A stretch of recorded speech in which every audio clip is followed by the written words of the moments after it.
Good afternoon, ladies and gentlemen. Welcome to our work session on the fiscal 2023 budget, the first of many on Tuesday, March 1st. We are so glad to be joined a full house this afternoon. We look forward to hearing a number of presentations from our public safety departments, including ACPD, the fire department, public safety communications and emergency management, and we welcome as well our colleagues from the sheriff's office.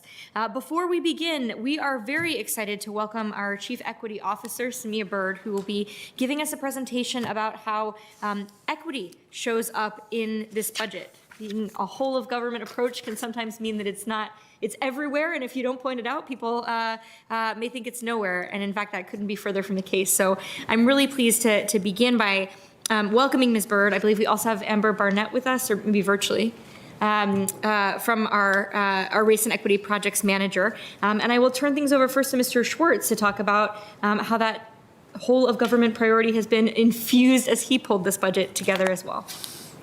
Thank you, Madam Chair and members of the board. So as you pointed out, this is the first of 10 work sessions on the budget.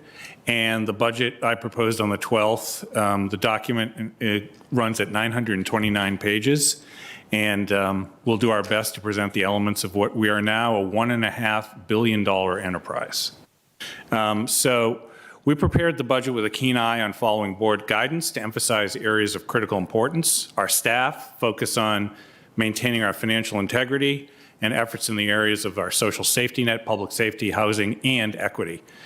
And I am beyond proud of our workforce and how they've performed over these past 2 years. They're a credit to the community and embody the best in public service. And you'll hear from department heads in a little bit. I'm going to turn it over to Samia. She'll talk a little bit about how we've included equity in our considerations. I did want to note also, we'll be supplementing her remarks later on in a later work session with details on an analysis we've done on our real estate assessments and whether they were done equitably. This analysis was started 2 years ago by our Department of Management and Finance staff and tells a great story about the integrity of our process. So without further ado, I am happy to give up my seat to Samia. Mr. Manager, welcome Ms. Bird.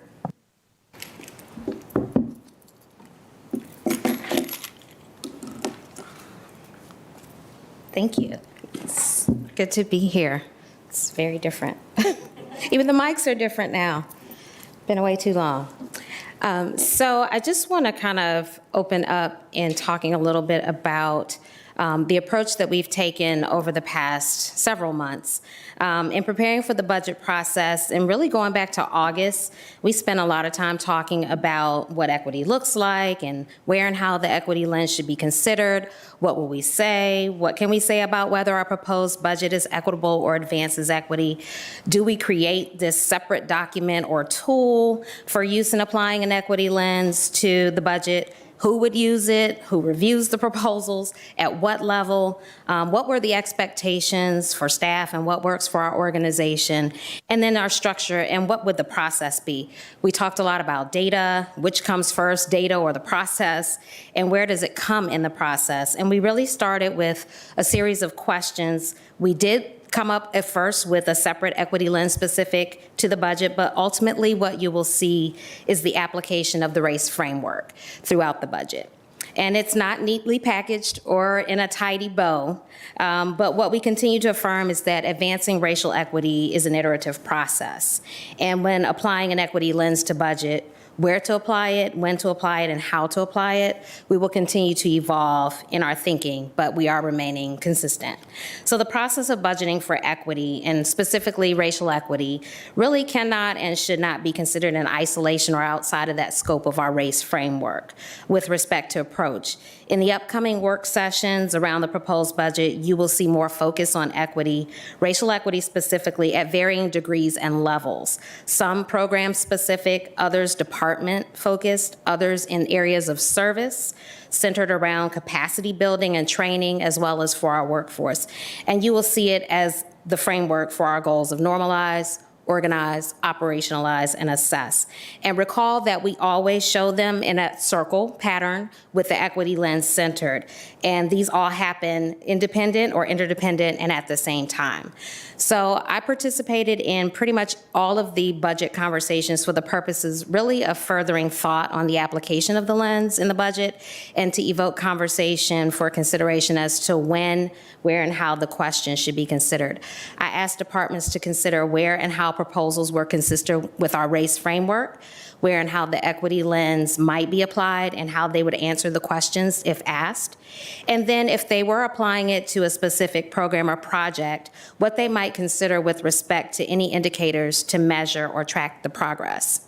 And so whether or not there was data available and could it be disaggregated as well. And it was not a line-by-line or a proposal-by-proposal examination or review by the Chief Race and Equity Officer to say yes, maybe, or no. That was not the point. And I think it's inappropriate and maybe incorrect to assume that with a single focused position of racial equity that all the staff will know how to and be adept at applying a racial equity lens when they've not been trained and continue to be educated. The organizational system and structure for our process of budget has not been designed to do that, and the data may or may not exist for all programs, projects, and proposals or policies, nor can it be disaggregated for such decisions to occur at this point. So my role and our approach are not to bring each project into racial equity, but really racial equity into each project. And we can't start at the end and expect to inform the outcome. Really incorporating from the beginning, early, often, and consistently, and it must be part of the design. So then what are we doing in this respect? Capacity building, and that for us is normalizing and organizing. We do have a consultant that we are gonna start working with, the Racial Equity Group, that will provide training to 300 employees and cohorts across the enterprise, and they will facilitate a series of 7 training sessions, and 5 of those are really focused specifically on application of developing an equity mindset to our work, and then also measuring, monitoring, and metrics. So 5 of the 7 will be focused on that. And this will begin later in the spring and go through the fall. And this will be for leadership, extended leadership, managers, supervisors, and individual contributors to participate. And this learning will also support department equity teams in every department for which a template has been created, and that was actually introduced to departments at the beginning of this year and is being implemented. And the sessions on application and measuring, monitoring, and metrics does include budget as well.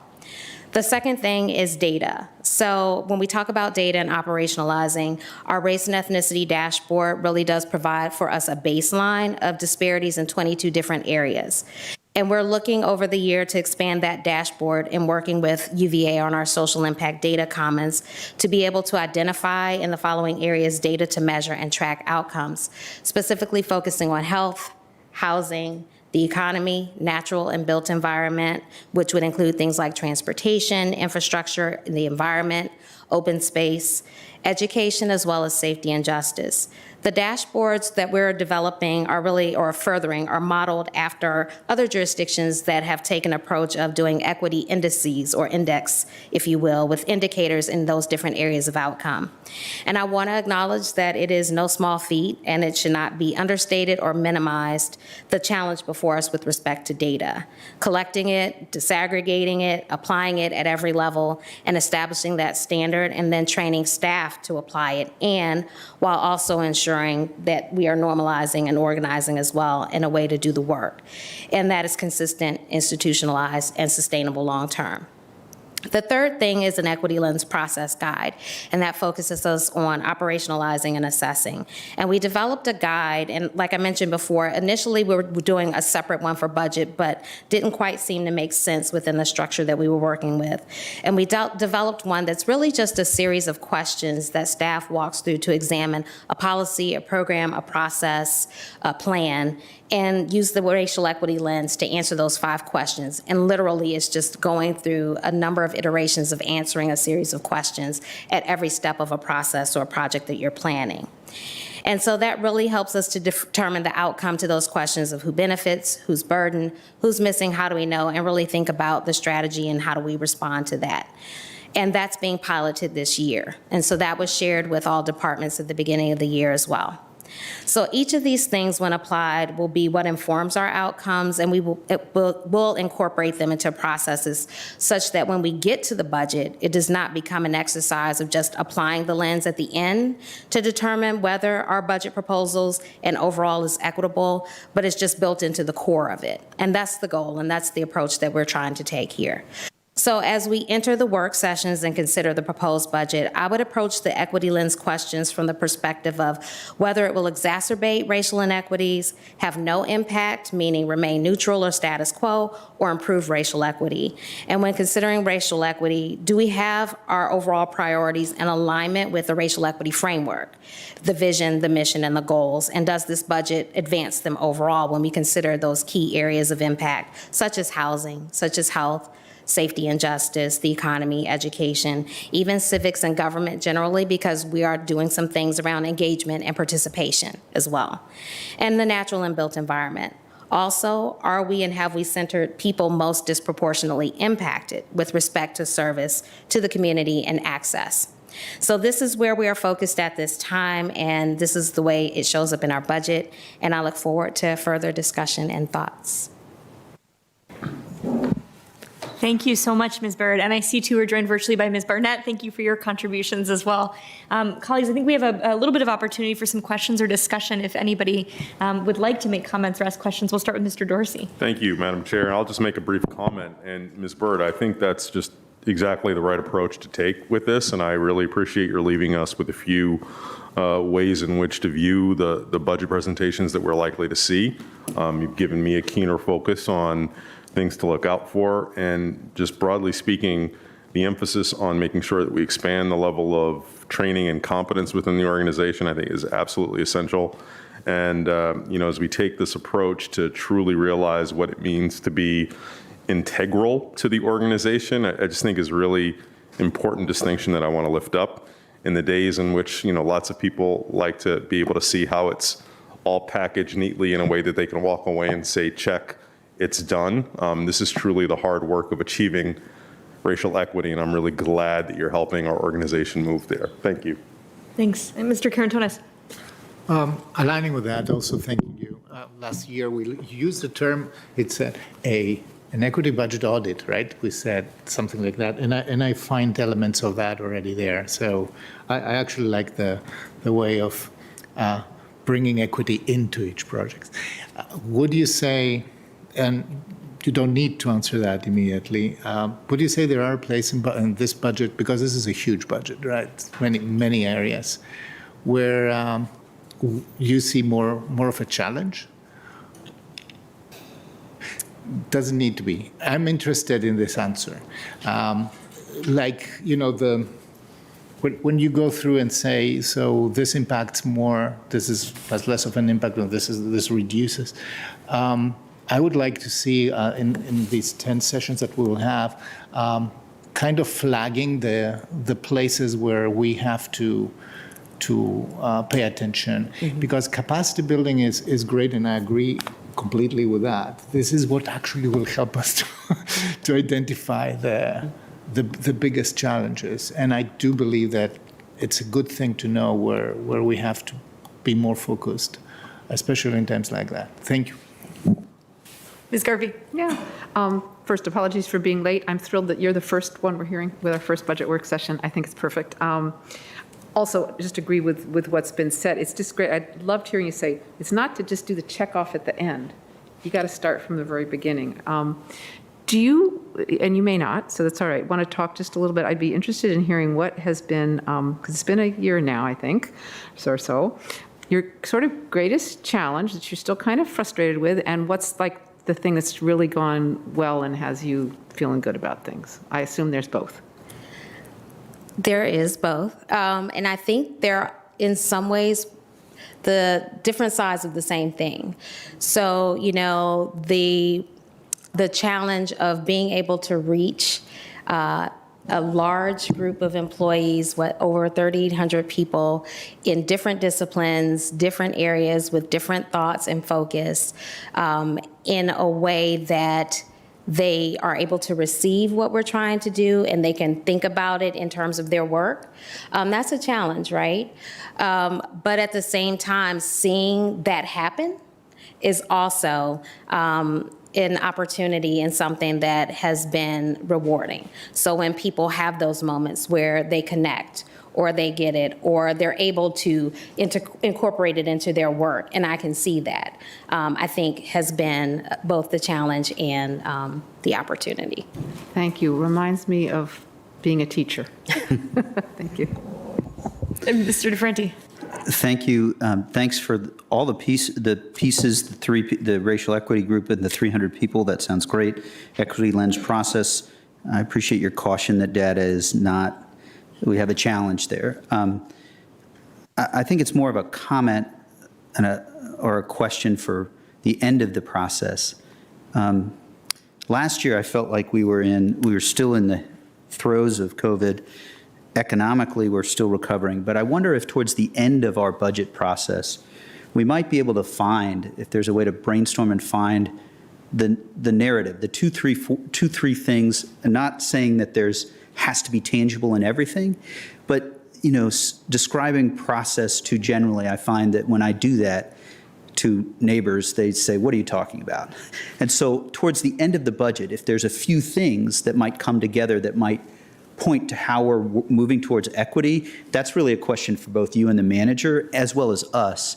I wonder if later that might be something that we could get to without being too prescriptive about it, but still having a little there. So that's, I don't know, you may have comments, but it's a thought as well.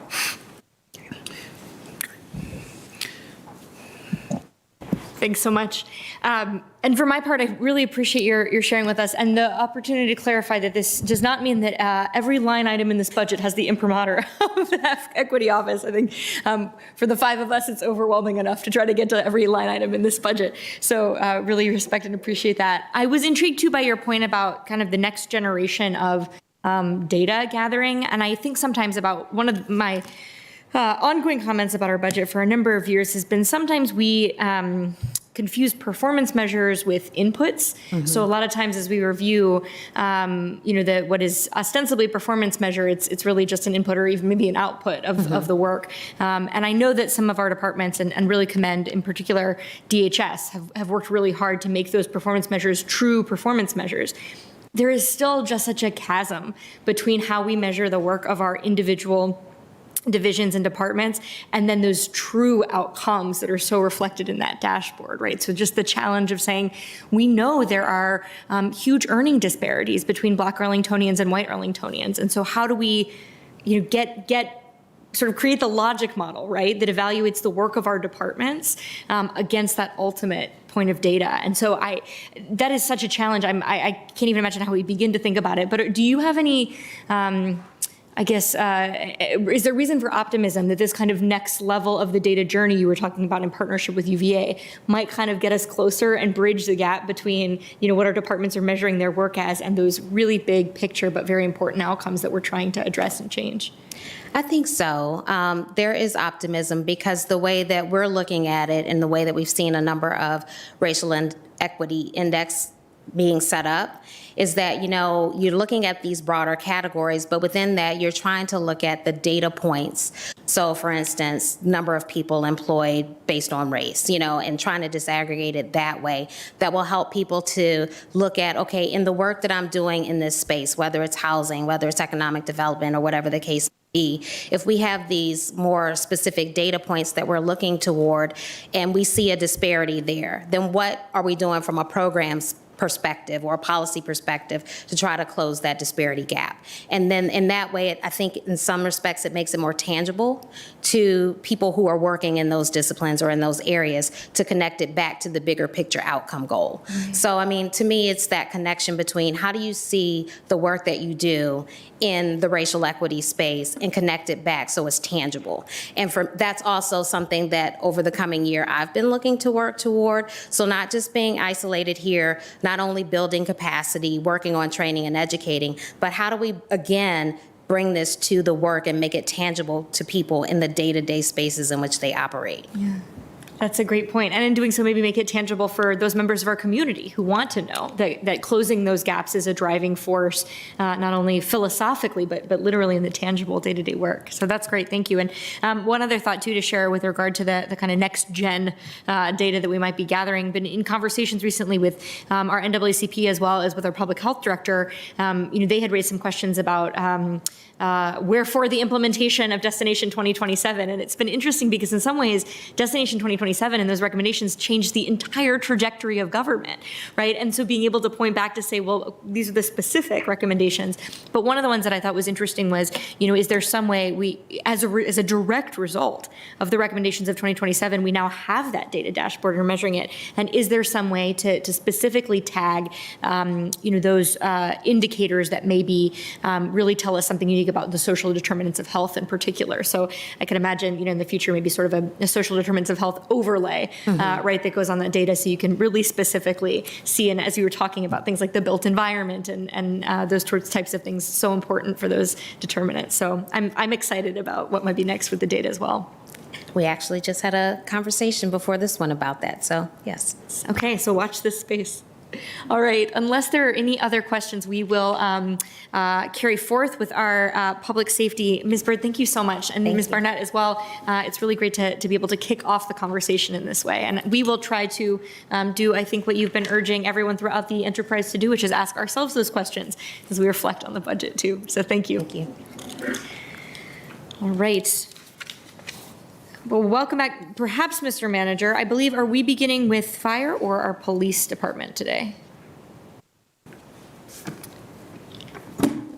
We're going to start with Chief Penn in the police department, and he's here and he'll introduce his senior command staff. So I'm going to just warm the seat for another second and hand it over to Andy. Thank you so much, Chief Penn. It is a pleasure to see you. Welcome. Glad to see you're joined by a few of your colleagues in person and virtually. So I'll start with introducing staff that are with us. We have Deputy Chief Dan Murray, Deputy Chief Wayne Vincent, Deputy Chief Darren Cassidy, and Deputy Chief Michael Dunn. And we're joined online by Amy Costanzo, our budget analyst. Happy to be here. Ready? Okay, just checking. So the slides. If we could go to the second slide. Okay, just waiting for staff to put up a presentation. Not saying anything on our end. I'll start talking anyway. So again, I'm not going to refer to slides that much in the opening anyway. So I wanted to begin by just, acknowledging that I've been in this role now for 9 months. I am incredibly humbled to serve in this role and continue to believe that the Arlington County Police Department is an exceptional department. And this is undoubtedly due to the incredibly dedicated and professional staff that we have. I think the recent response to the incident at Yorktown High School is a primary example of the dedication and professionalism of our staff and the quality of service to keep that school community safe, the neighboring community safe, and at the same time being very empathetic to the trauma that people were going through. I just felt like it was something to highlight as a great example of the work that's being done. With that said, I always have said and maintained that recognize that there's room for improvement in any organization. And when I was appointed the chief, it was important to me to hear from all parts of the community and the police department. So we hosted a series of conversations across the entire Arlington community for me to go out and ask 3 very simple questions. Where do people think that we're doing a good job? Where is there room for improvement? And where should our focus in the future be? I held similar conversations with every work group in the police department, same questions, and I thought I'd share with you some buckets of information that I got back in response to these questions.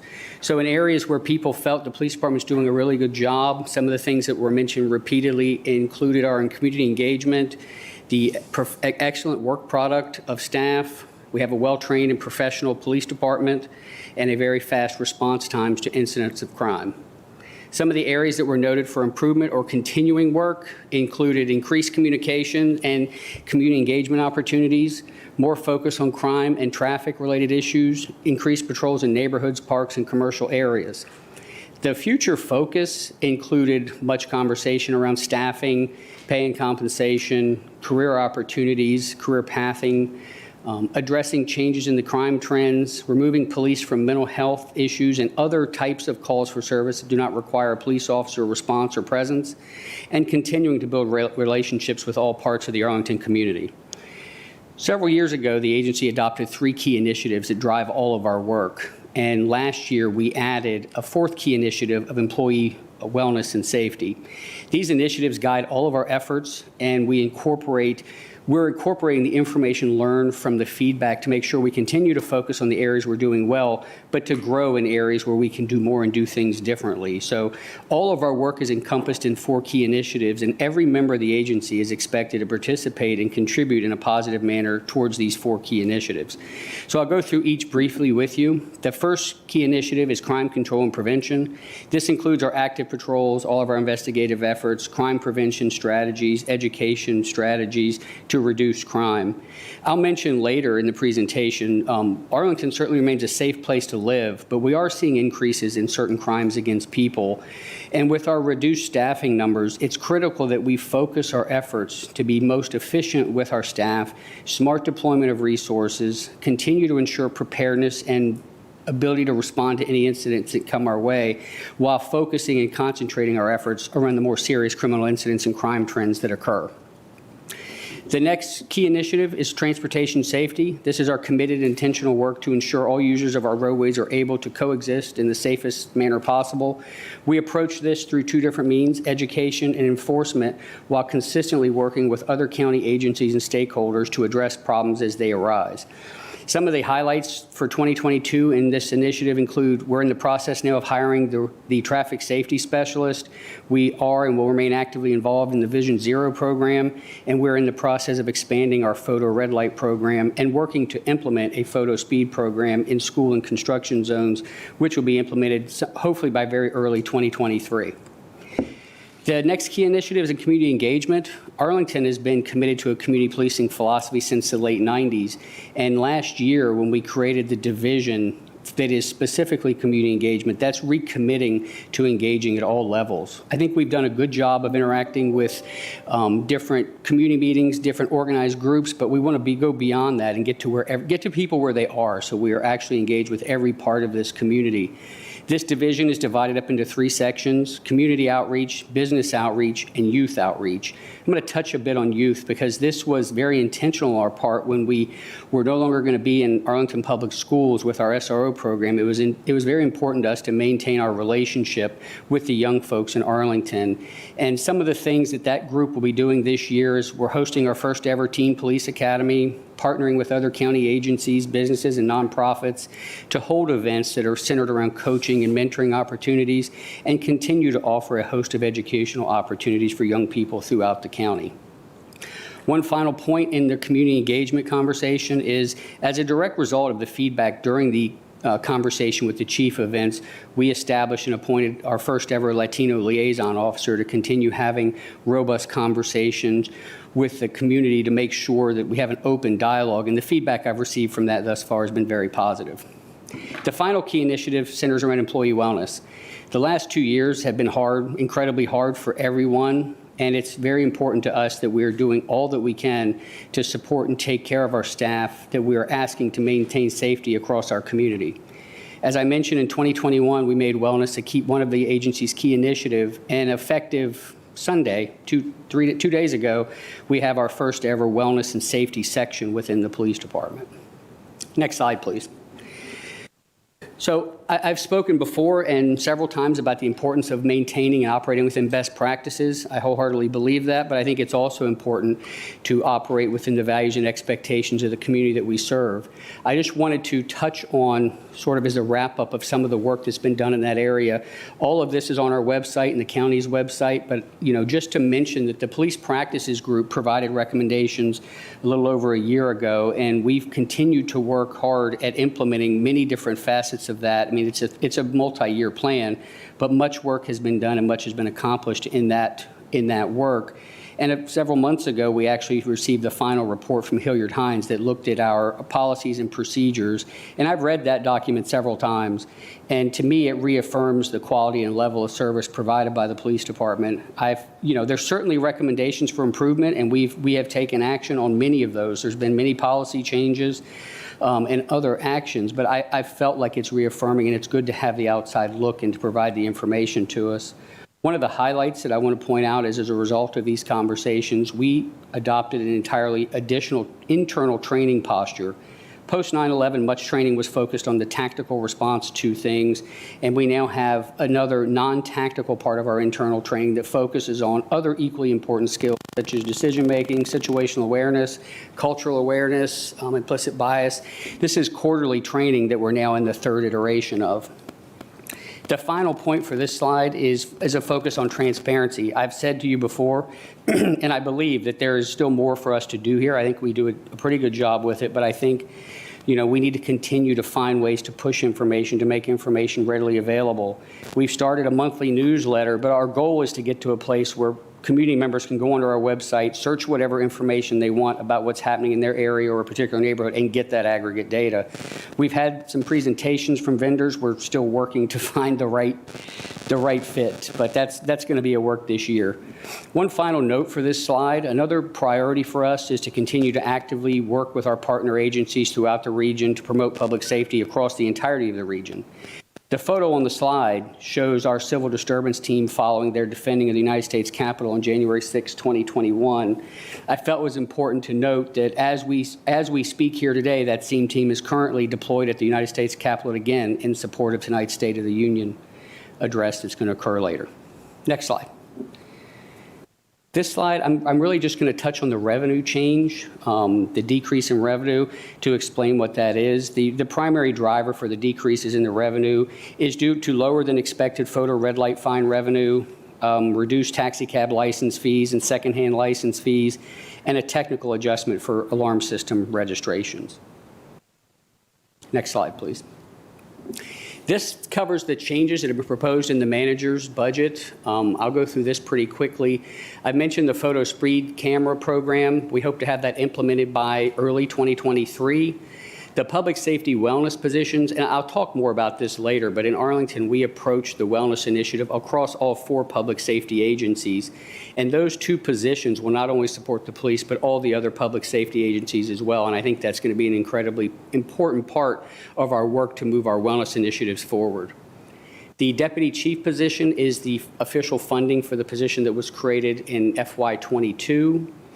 The recruitment one-time money are, recruiting and policing has changed a lot. Going to job fairs doesn't work anymore. So we're being much more innovative, sending staff hours away to different colleges and universities, online platforms, technology. So it just costs more to do the recruitment efforts, to be very proactive in trying to draw the right staff here to Arlington. There's 2 different line items in providing initial money to our engagement division for some startup training and production materials. We're increasing the number of body-worn camera spares. All of our frontline uniform staff have these cameras, but there are some units where everybody doesn't have them one for one. We want to have a more robust program where people can check them out if they're going to go out in the field. And the final is increasing premium pay for our patrol field training officers, our civil disturbance unit, and SWAT team members. We continue to ask more and more of these folks. They do incredibly important work, and this recognizes all their contributions to the agency as well as the community. Next slide.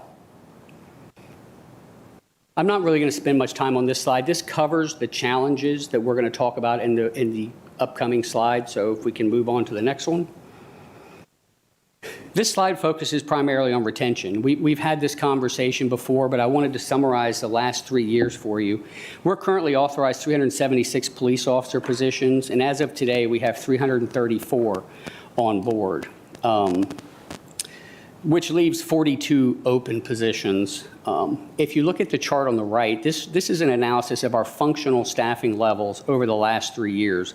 So while we're authorized 376, a few years ago, the norm was we would lose about 24, 25 people a year. Last year, we lost 50. and the year before was 36 and 37. So that dynamic has shifted. When we would lose about 12 officers a year, we always have a group of people in field training, a group of people in the academy, and a group waiting to go to the academy, and they're not certified police officers, so they can't go out and police in our community. When you have about 12 people in a class, that would reduce our functional strength from 376 to 340, whereas today we're currently at 289 functional. We have been fortunate and have had some large classes, 20, 23 new officers, and that adds strain to the workforce. But I just wanted to explain the difference in the functional staffing and how we end up at where we are. And part of the challenge is, I mentioned those 3 training groups. From the time we hire somebody till the time they're able to go out and police in the community on their own is about a year. And that is what slows down our upping that functional number. In 2018, you'll recall we restructured, and that was for a functional staff of 325 functional police officers. And unfortunately, by the end of last month, February, we had lost 10 sworn members currently this year. I'm going to talk a bit about our recruitment staff in a while. I think they're doing great work. As of today, about 26.5% of our agency has fewer than 3 years since their initial hire date.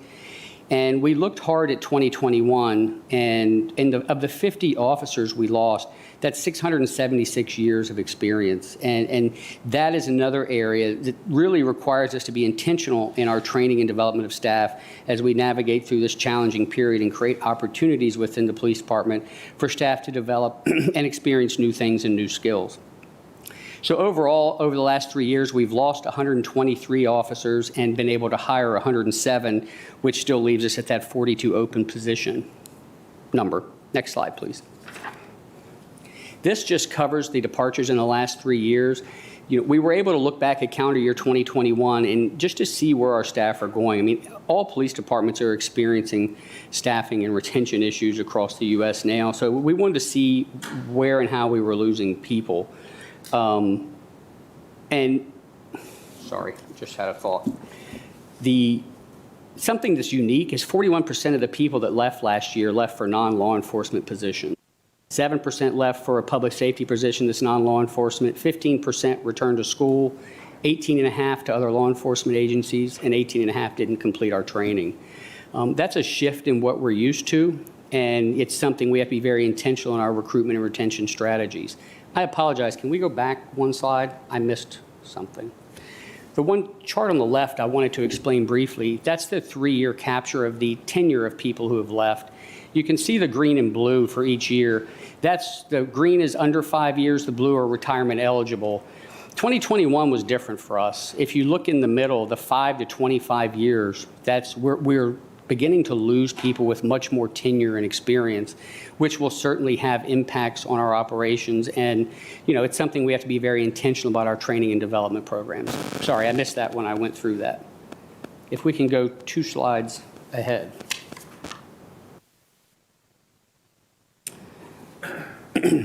So, as I've mentioned, our resignations have increased about 43%, 2020 to 2021, and our recruitment staff have really been innovative. The things that we're doing with colleges and universities and online platforms, I think is very unique and being successful. And it's important to us to be very active to find the people that we think will be successful policing in this community.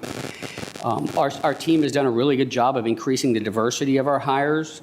And the unfortunate truth is the number of hires is not exactly what we hope it would be. At the bottom of the slide, I'm going to look just at 2021 to explain this phenomenon. So we had 974 people apply for police officer positions last year. Of those, only 299 engaged with the process, which is that presents a real challenge. And of the 299, we hired 41 people. I mean, this is something new that we're encountering and having to deal with. Another new challenge is we're seeing more, not frequently, but more often, where we get through the entire background with somebody and we're committed to hiring them and they're turning us down. There's definitely an ongoing back and forth between different police departments about benefits and pay and, some pay, some non-pay benefits. So that's a new thing that we're experiencing at this point. So in order for us to remain competitive while continuing to attract and retain the qualified and diverse candidates, we must invest in our staff. To me, this is in 2 different areas.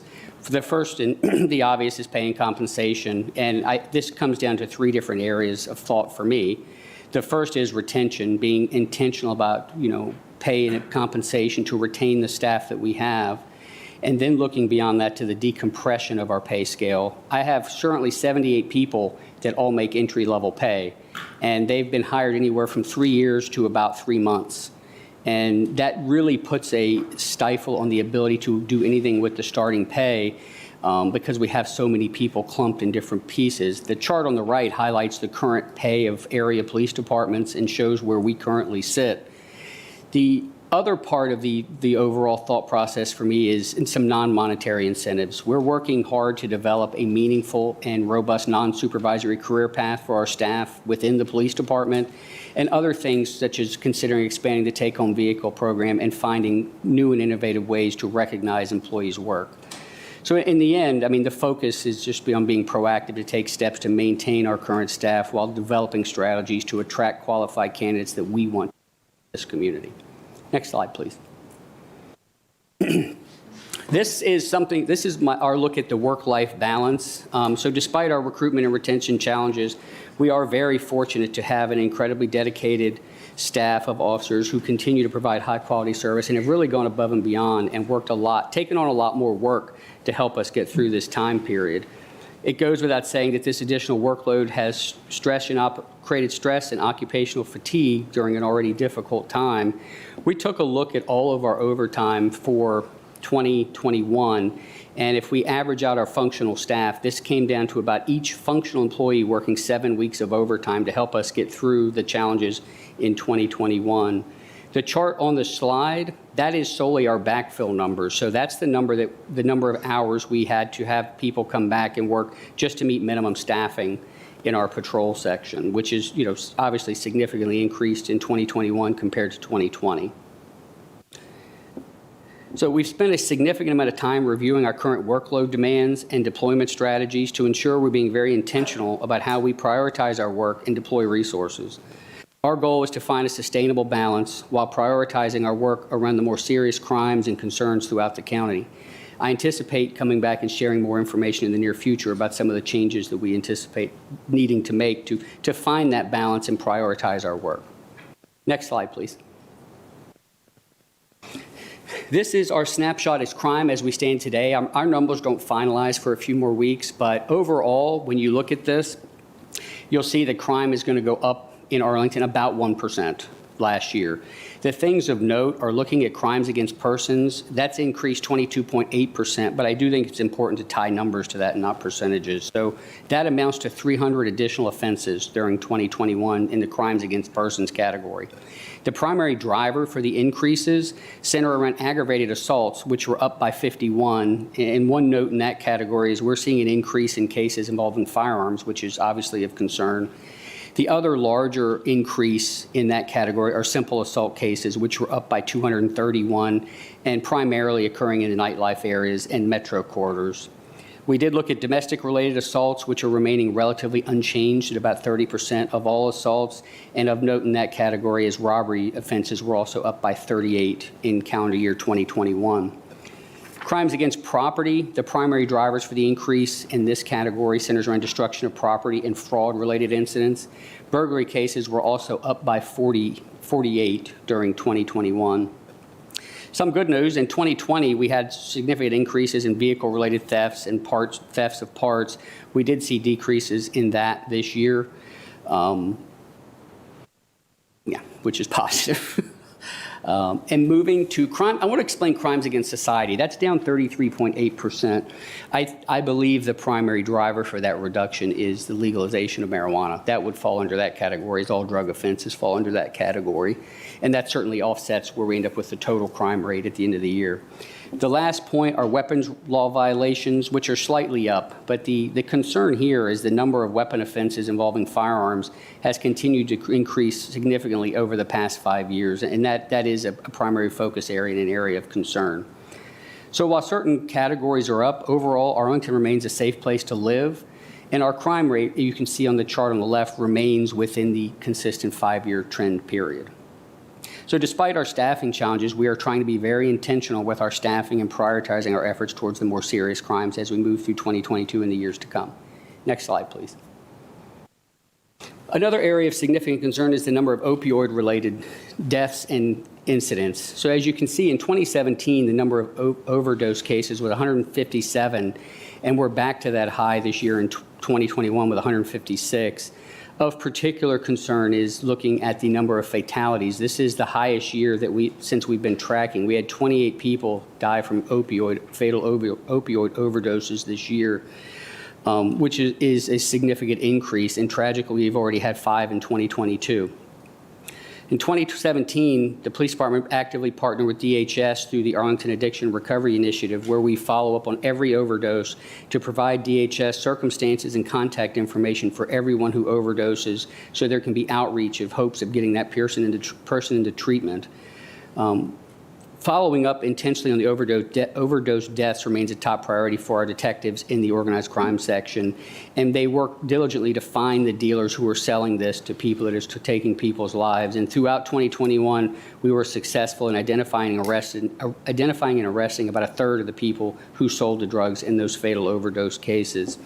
One program I want to highlight is in 2019, the police department started deploying Narcan or naloxone with our police officers. And in the years this has been in existence, our members have used this resource 52 times throughout the community and 26 times during 2021. Moving to wellness, I've talked about our collective and collaborative approach across public safety. One thing I want to highlight is that we are incredibly fortunate to have partnered with the Cummings Foundation, who, as you know, is donating substantial sums of money to work with Arlington to develop best practices for forming a comprehensive wellness program that can be shared across the U.S. and will certainly benefit our public safety agencies. Many of the new initiatives will begin in March of this year that will directly benefit our responders and lead to a blueprint for other agencies to follow. One of the goals I'm really excited about is the long-term goal of this partnership is creating a regional public safety wellness center that's available to public safety across the entire NCR region. Next slide, please. This is focusing on, prepping and planning for the future. The map to the right shows where most of our criminal incidents or our incidents occur, which is not really substantially different than last year. But I think we're in a unique position where the landscape density and complexity of the Crystal City area is going to change probably substantially over the coming years. Despite our staffing levels and some of those challenges, it's important to us that we be very forward-thinking and be intentional about how we deploy, what changes we need to make to be prepared for changes that are going to come to that area. I think Clarendon is a good example of, I think it got a bit ahead of us a few years ago to where we were putting 20 officers a night to deal with Clarendon, and through the Arlington Restaurant Initiative addressed that, and now we're back to a much more reasonable number. So I think it's critical that we not let the changes that are going to occur get ahead of us, and we've already begun having a lot of conversation and work towards making sure we're ready to address that. And for me, my goal is to get us back to as close to full staffing as I can so we can expand how we deploy resources and have conversations about additional resources we may need to have or deploy in that particular area. Since 9/11, we've reallocated about 30 positions from our patrol section to do other very critically important things, but that's just part of the conversation that we need to address and deal with now. Next slide, please. This slide focuses on our work towards equity and transparency. So there's two pieces to this. Internally, much of our work needs to focus on the education and training for all members to really normalize the conversations around race, gender, orientation, religion, et cetera, to make sure it's something that people within the police family are comfortable about so we can be comfortable talking about it in the broader community. We started that work. COVID has really stalled us, but it's definitely something we're committed to continuing to work on throughout 2022. Another opportunity we have is we got a grant opportunity to work with the African American Museum to have a program tailored for Arlington that talks about the history of race in Arlington, and we hope to initiate that program in the latter part of 2022 as well, once we get through procurement issues and all that. Throughout the year, we will continue to look for opportunity to have broader input on policies and practices. I think a lot of this is going to come through the formation of the Community Oversight Board, where we will be able to increase transparency efforts through that entity, as well as get input on policy and practice conversations. Externally, our focus is much through our engagement efforts, and this is really engaging with all parts of the community, not just people that go to a community meeting or this meeting or that, but really to get into the community and talk to everybody with the goal of building long and lasting relationships with the community based on trust and legitimacy through action. And I'm happy to answer any questions you have. Thank you so much, Chief Penn. I anticipate there will be a few. I'll remind my colleagues and then anybody who may be joining us virtually as well that it is our practice to ask a few questions as we have an opportunity with each of our departments over this session and the next 9. But also board members are very welcome to submit questions as well in writing for follow-up, which is another key way that we get information throughout the budget process. All of those questions and the answers we receive will be posted online as well. So to give everyone an opportunity to formulate their question, I'd love to start us off, Chief Penn. You talked a lot about, well, tell me if I'm misstating this, but essentially the loss of our mid-career officers is particularly concerning. You gave us some statistics talking about how relatively new a lot of our force is. You know, I think I am trying to think about some of the levers that are within our control to pull, right? One of the chief ones is compensation. And so I wonder if you have, thoughts here either now or in follow-up about, if there are compensation strategies that you think could be particularly effective in addressing those mid-career folks. You talked about compensation or compression rather at the sort of entry level, to the extent that's a problem throughout the mid-career, or any other recommendations you have beyond, of course, the overall goal, I think, for all of us as we work through the budget is to look to build on the manager's recommendations for compensation increases across the board. But any tools or recommendations you have, either that you're thinking about or that you'd recommend we consider to address that kind of hollowing out of the mid-career group when it comes to retention in particular? Yeah, I think that in the pay and compensation part of my conversation, the 3 parts for me are retaining the staff that we do have at all levels, because, while I have 78 people that are newer to the police department, I'm very fortunate because I have really great staff that do great work, and it's important to me to keep each one of them because we only hire people that we want here doing this job.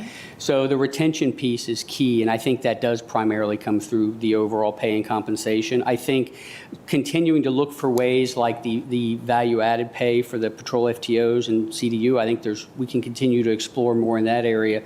But the retaining of the entire workforce, and when looking at the middle group, I think other challenges come from that. And I don't want to come off as saying that we're all new, because I'm very fortunate to have great staff. But if you look at in the 18 months I've been acting or the chief, I've promoted about 50% of all of our supervisors, and by the end of this year that number is going to grow more, and that with that brings new energy, new thoughts, new ideas. It also brings, we're all learning our roles, me too. So I think being intentional about career opportunity and development and having this robust career path for non-supervisory staff to be able to earn more, do different things, experience different things, I think that's a part of the conversation in addition to overall compensation to retain. I do think the decompression part is, and I know the manager's proposed some money for this and acknowledges the need to spend time and focus here. I don't pretend to have all the answers in that. I look through our pay and try to find what I can, but I have more work to do to find those spots, because ultimately what I expect in the years to come is, all law enforcement agencies are working to attract and retain the best people to work there. So I think the starting salary game is going to happen a bit. I think it's already started happening, and I think that's something to be mindful of, and that's where the, retaining the staff we have, the decompression, and then the focus on the starting salary being the last domino. Yeah. But I'll continue to explore and have conversations and report back. Excellent. Thank you. I appreciate that. I saw Mr. Dorsey's light first. Something we'll go around for everyone. Okay, thank you. Do one question per round, is that what we're doing? That sounds good, Okay. unless they're related, in which case you could smuggle in too. But. Perfect, awesome. So this one is not related to anything else, so I'll ask it first. Chief Penn, how should we think about the whole idea of what full staffing is? I know that we've been kind of trying to meet this number for a while.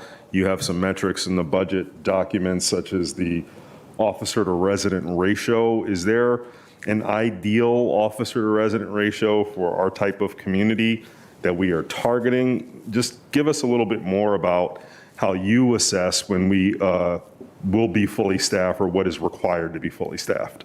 So I think the officer, and I didn't do that this year because we haven't talked about it, and now I wish I would have done the ratio because I don't know the answer. But that's something that's not as popular in the conversation across the profession. I mean, for me, it really comes down to, looking at what we're trying to do as an agency. And, we had the staffing study done in 2017-ish that Northwestern did, and their suggestion was we needed 405 officers for what we're trying to do.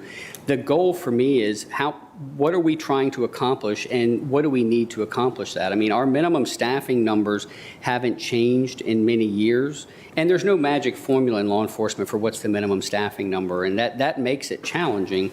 But, it really comes down to workload, finding a balanced workload that allows us the opportunity to do everything that we want to do. And, I think I'll be in a much better position to answer that question more robustly if and when we get back to that 376. Because for me, I think that the fact that I'm in a position where I'm having to have conversations about changing work, prioritizing work, deprioritizing other work, to find a balance that allows us to focus our efforts towards the more serious crime or the more serious incidents throughout the county is indicative of I'm certainly not in that position today. Okay. So I don't know that I answered as best I could. I mean, it really comes down to the body of work and the work that we're trying to do. And I put pretty heavily on what the staffing study said. But I think as we get closer to that 376, we'll probably need to do that exercise again. Okay. And I think my second one is somewhat related. So presumably, since it's a key budget consideration, the increase in opioid use or cases is you've labeled it as a key budget consideration. Why is it? Just so I'm clear. It's a key challenge. It's a key concern for the agency. I mean, Okay, not necessarily a key budget consideration. no, it's a key challenge for the agency. I mean, there's no ask for money for that. It's just one of the primary things that we're putting a lot of work and effort to try to make a positive impact in. So it's a key challenge, and it is certainly an area of concern. I think literally it's on a slide that says key budget consideration, so I asked the question. I'm sorry. Thank you. That's okay. I think sometimes we align budget and whatever is going on in the department, right? Since this is our chance to visit with each Pretty of sure the that's what we departments did. annually. That's right. I think it wouldn't be the first time. All right, Mr. Karantonis, to you next. Oh, yes, thank you.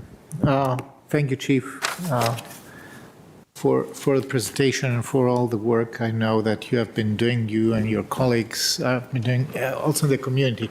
One thing that is related to the ratio question is whether going back or changing or revisiting different types of policing, like community policing, that we used to do in the past, if I understand it correctly, and we had to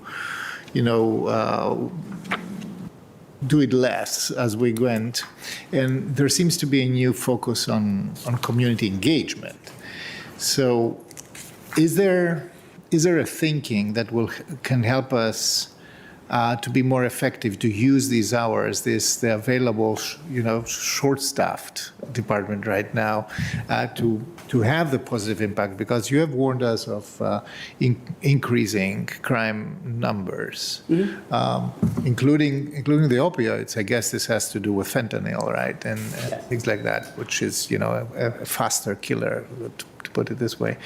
So is there a community policing aspect or a change in the policing philosophy that could be helpful as well?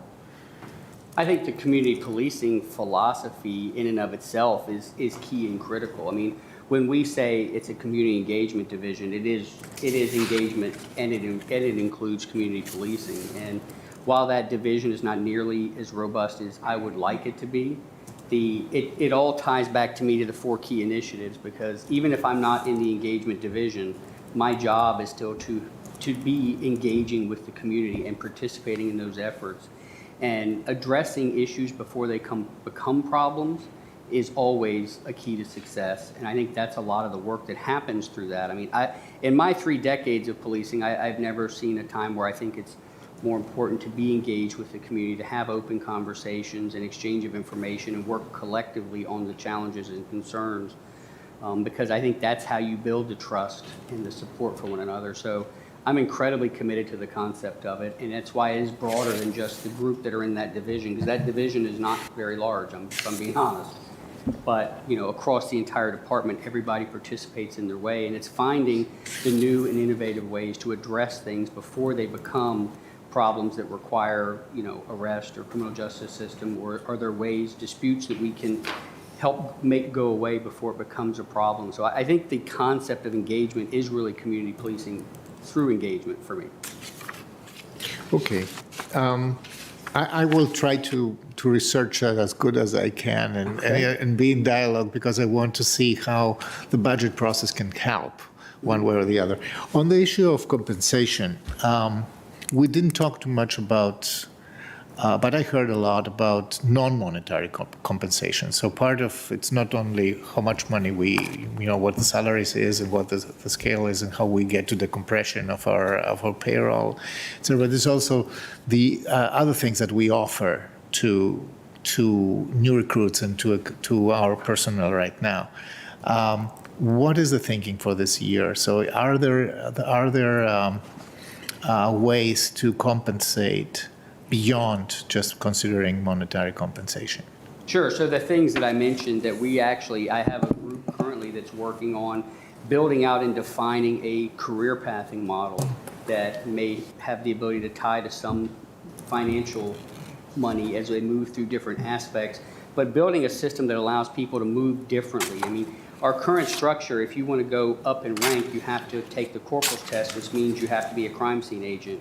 A lot of people don't want to do that. So we're looking to find different avenues to where we have different opportunities that meet people's needs and expectations and allow people to move around while continuing to grow in their profession and their knowledge, skills, and abilities through different paths. So we're spending a lot of effort and time with that right now and hope to have something ready to share in the next few months. Other things include, like I mentioned, we're looking at expanding our take-home vehicle program to offer that as a benefit for people. I know our schedule is incredibly important, and I routinely commit throughout the agency that I have no interest in changing our patrol schedule because it is very important to people. And I'm not changing our patrol schedule for anybody who's listening. Okay. Message received. I hope so. Important. Thank you, Mr. Carantonis, for questions. Ms. Garvey? Yeah, thank you. And we're going to go around another time, I gather, right? Sure. Thank you.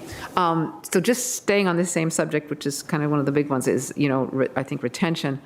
The new Office of Wellness and Safety that they're started, is this a new thing just for us?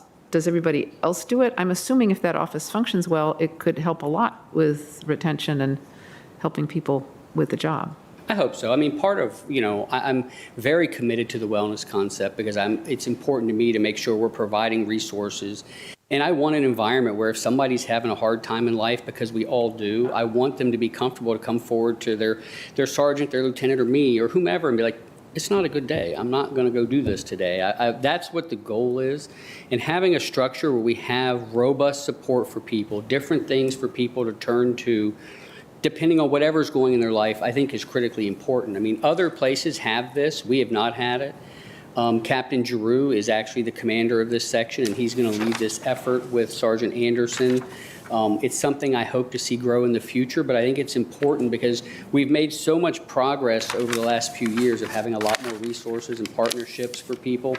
We need to, on the police end, we need to organize and create, we like to have policies and procedures, so we need to do some of that. But it also will allow him to focus his efforts in working across the public safety enterprise here in Arlington, because that's how we approach all of this. So I'm very excited about this new opportunity, and I think it's going to continue to move us forward along with the partnership from the Cummings Foundation. No, that's great. I think the classic culture, from what I hear of, public safety and all of it, is it just doesn't, people don't feel comfortable in those jobs, don't feel comfortable talking about, issues and things they're having. And I think these jobs have gotten so stressful, and we want people to be open to things. So it feels like absolutely the right thing to do. And I have a very different question later, so we can go on and on. Thank you. Terrific. Mr. DeFranti? Sure. So first, you mentioned the crimes against person. There's a significant increase in assaults that were sort of nightlife related. And I wanted to just see if you could give any context for that. If you, I think you said there are 231 additional assaults, and I don't know if this is in a slide, but it just caught my attention because keeping people safe is so important, and I just didn't know if you had any context, and I'm happy to follow up in writing if you like, but.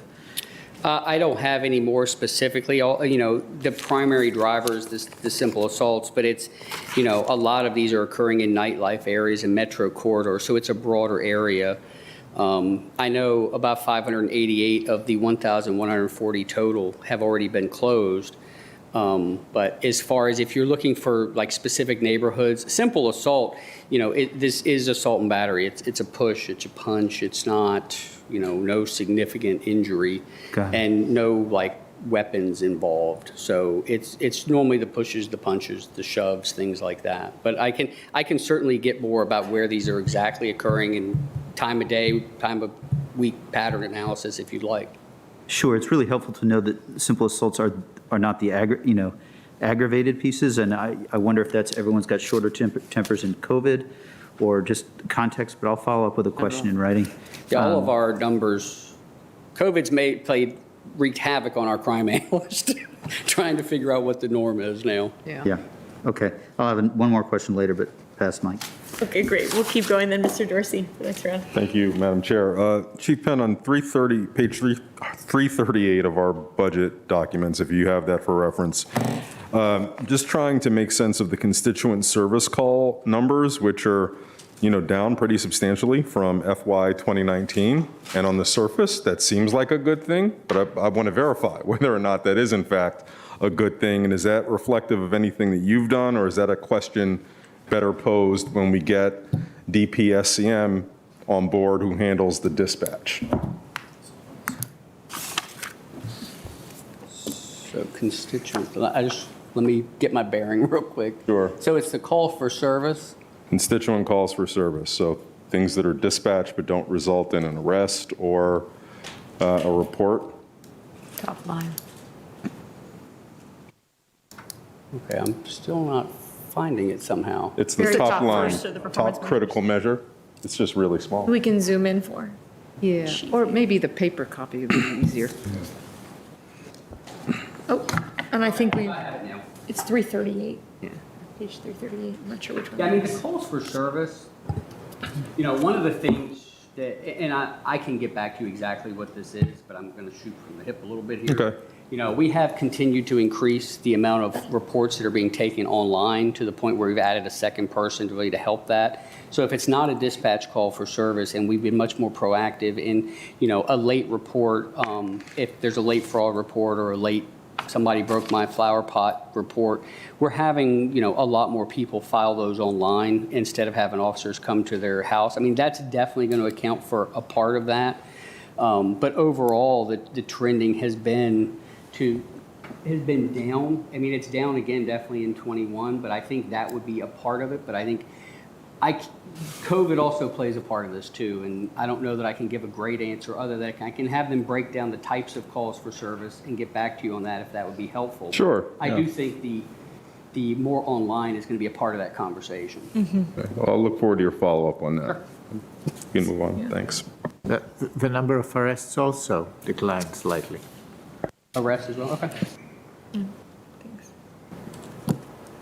And I'll just associate myself with a related point on which I'll follow up in writing is you noted, I think, I imagine all of us on the board, and I imagine the manager's office saw this with some hint of recognition, noting the significant amount of time that is being dedicated by the outreach team to handle citizen and county quality of life complaints that come in through the police department that may be associated with that. And so I have to say, I wonder, and again, this will be for follow-up, to what extent are we relying on one of our most staffing challenged departments to handle those needs that potentially could be handled better by the county manager's office, whether that's through the constituent ombuds function or elsewhere. Because I think we all know from experience that those types of needs, dispute resolution or, ongoing noise violation issues, can be incredibly time consuming, and knowing how challenged ACPD staff are, I can't help but wonder if there might be an opportunity to shift some of the burden of, I think, what the budget describes as a considerable amount of time to resolve some of those issues, but I'll follow we can up on take that that as well. offline. Okay, great, Ms. Garvey, didn't mean to jump the line there. No. I don't know if Mr. Carantonis had finished. I'm actually still on this page, though, so maybe we just stay. Let's keep talking. If that's all right, that same page that you've got in front of you, and I think just, it looks like there are a lot of numbers that have gone down a lot, not just with 2020, the pandemic, because you're looking like they'll still continue to go down. And they're on a number, like crash reports filed, number of juvenile arrests. They probably all have a reason, and I'm just wondering, what sort of the reason is. I'd love to think it's people are behaving better. Maybe it's, staff, we don't have as many officers on the street or something. So I was just kind of wondering, and I will ask that later too, because there's kind of a lot, there's just a lot that go down. The numbers just are sort of strikingly different in some cases, and I'm not quite sure why. I don't think I missed it in the explanation. But I'll submit that later. I think looking at how many there are, and that, I think that'd be better. Yes, thank you. Hopefully people are behaving better, just saying. So I just have a big picture kind of question on staffing and budgetary implications. First, I think field training officers, I think there's a little bump up in that, and I'm really grateful to see that on an hourly basis, just based on my ride-along. And very professional, just it seems like that's a huge thing with the middle band of employees as you're training folks up. That's great. 42 positions open, and so I'm wondering about, because we have 12 and a half positions that are frozen, or 10 sworn, yes. 10 sworn. So I'm just wondering if there's any possibility of getting savings from those positions and investing them, as we try to make sure compensation is highlighted in this, and we have the manager's proposal. Filling those 42 positions, I imagine you're working nonstop. That's like a huge priority. And so I'm wondering if there's any way we can try to be realistic on counting budget savings so that we might have room to invest more in the people we have and those we would hire. And I don't know if you have any thoughts on that. I certainly can follow up, but I'm not, as familiar with sort of the cost estimates when you pull down positions and then investing in the folks we have. I'd love to be able to do as much as we can. No, I appreciate that. I think that I need to follow up with our recruitment and HR staff. Obviously, we find ourselves in a position where we're getting by day to day on a lot of overtime, and our staff being willing to do that to help. So I think we need to spend some time about what's realistic of what we hope to actually be by the end of this year and what we think we can do. But I think there is room for that conversation, definitely. But I'll need to do a little more homework on that. Great. It seems like that conversation might be also a little on me and us to work on in terms of engaging with DMF and your budget lead, just so that we can try and capture all of what we're not going to spend, we know we're not going to spend, and invest it in our officers and our staff. So thanks. Thank you. I'm so glad you brought that up, Mr. DeFrenti. I know that's been a recurring tension a couple years ago, right? That dance between authorized strength being sufficient, but also recognizing that the only way we're going to get to authorized strength is with compensation that's competitive, right? So. Right, there's no question about that. I think, the challenge is, we still are going to have to do a lot in overtime, and in time as our staffing number goes up, our overtime numbers should come down, but we're in a cycle right this moment. Right, thank you. Well, the problem is that the overtime almost doubled in a year. So we are pushing a huge bulk wave of overtime in front of us. This has a cost, and if we can find this kind of compensation inside the budget right now, would be a good opportunity to seriously think about that. I'm happy to look, and we'll spend a lot of time with that. I'm happy to spend the time on that. The amount of overtime doubling, hits me a lot of different ways. There's a budgetary, but there's a workforce what this does to the workforce and their well-being. And that's that second conversation about finding something that's sustainable, prioritizing what we can do now. So, you know, there's definitely a lot of work happening on that right this minute. Yeah, indeed. Great. All right. I'm going to give Mr. Dorsey the last word, I think, as we wrap up this session. Okay, Sorry, thank last you, question. Madam Chair. rather. Try to make it a good one. Yeah. So, the pressure's on. Thank you, Chief. Chief, as you think about your focus on equity, I appreciate the elements that you've mentioned. I wanted to lift up, an element of equity in policing that is top of mind for a lot of people is sort of how we choose to deploy limited resources, and more specifically, where we choose to deploy limited resources. So can you just give us a little bit of insight as to how, with the limited numbers that you have, that you're working with on a particular basis, how you choose where to focus your patrol efforts and what considerations go into those decisions? Sure. I mean, I think it starts with, we have a defined beat structure in Arlington. So the county's divided up into 10 police beats. The conversation starts there, is do we need to change that? I think there's definitely room for us to be more efficient, particularly as we consider changes that are coming. So I think we need to start by taking a good look at what our base is, the beat structure, and how can we be more efficient with that? How can we make sure that we're meeting all of the community's needs? But we need to realize and recognize the chart with the map and the different color dots. I mean, that's just the reality of where our officers spend more of their time. That's where more of the calls for service are. So we need to have a structure, and this is when we look at changing the platform, the beat platform, it has to take that into account. But equally important is that doesn't mean that we put all of our resources there, because the remainder of the county needs and deserves policing as well. So, it starts with that, and then it really comes down to the transparency and the technology piece of the constant monitoring of what's happening where. And we do this, and I think we do a pretty good job with it, of quickly addressing crime trends, not just with our patrol staff, but having our undercover teams or our investigators come out and assist where we need more, our engagement teams. So we are and we have been, and we need to be flexible in pulling different people to add to the equation because of our numbers, and we've been very fortunate that our staff have been more than willing to step up and help when we need to put an increased police focus on a pattern, if there's a carjacking series. And we've pulled together details from across the agency because it's not something I can just say, patrol, I need you to handle this, because they're dealing with everything that's going on throughout the whole community. So we put together the teams that are already in existence, and then we build ad hoc teams to make it bigger as we need to. So it really comes down to the constant monitoring of trends and being nimble and reactive to those as they occur. But I think the conversation throughout this year starts at looking at that base and seeing if we need to make structural changes, because that hasn't changed in many years, and the community's changed some since that change. So that's where the initial focus and conversation we'll get to, hopefully at some time in 2022. It hasn't hit the top of the plate just yet. Thanks so much. All right, we appreciate you very much, and I appreciate the conversation. I think you can expect some follow-up from all of us, and look forward to continuing the dialogue. Thank you, Chief Penn. Thank you. All right, at risk of having to bring the manager back up, I think I might be empowered to just go ahead and welcome Chief Pavlitz myself, unless there's a... Chief Pavlitz, good to see you. I think you're joined by a number of members of your leadership team, as well as a number of our firefighters, EMTs, so we're glad to see you, and Sorry. I'm sure Chief Penn is glad to turn over the seat. Welcome.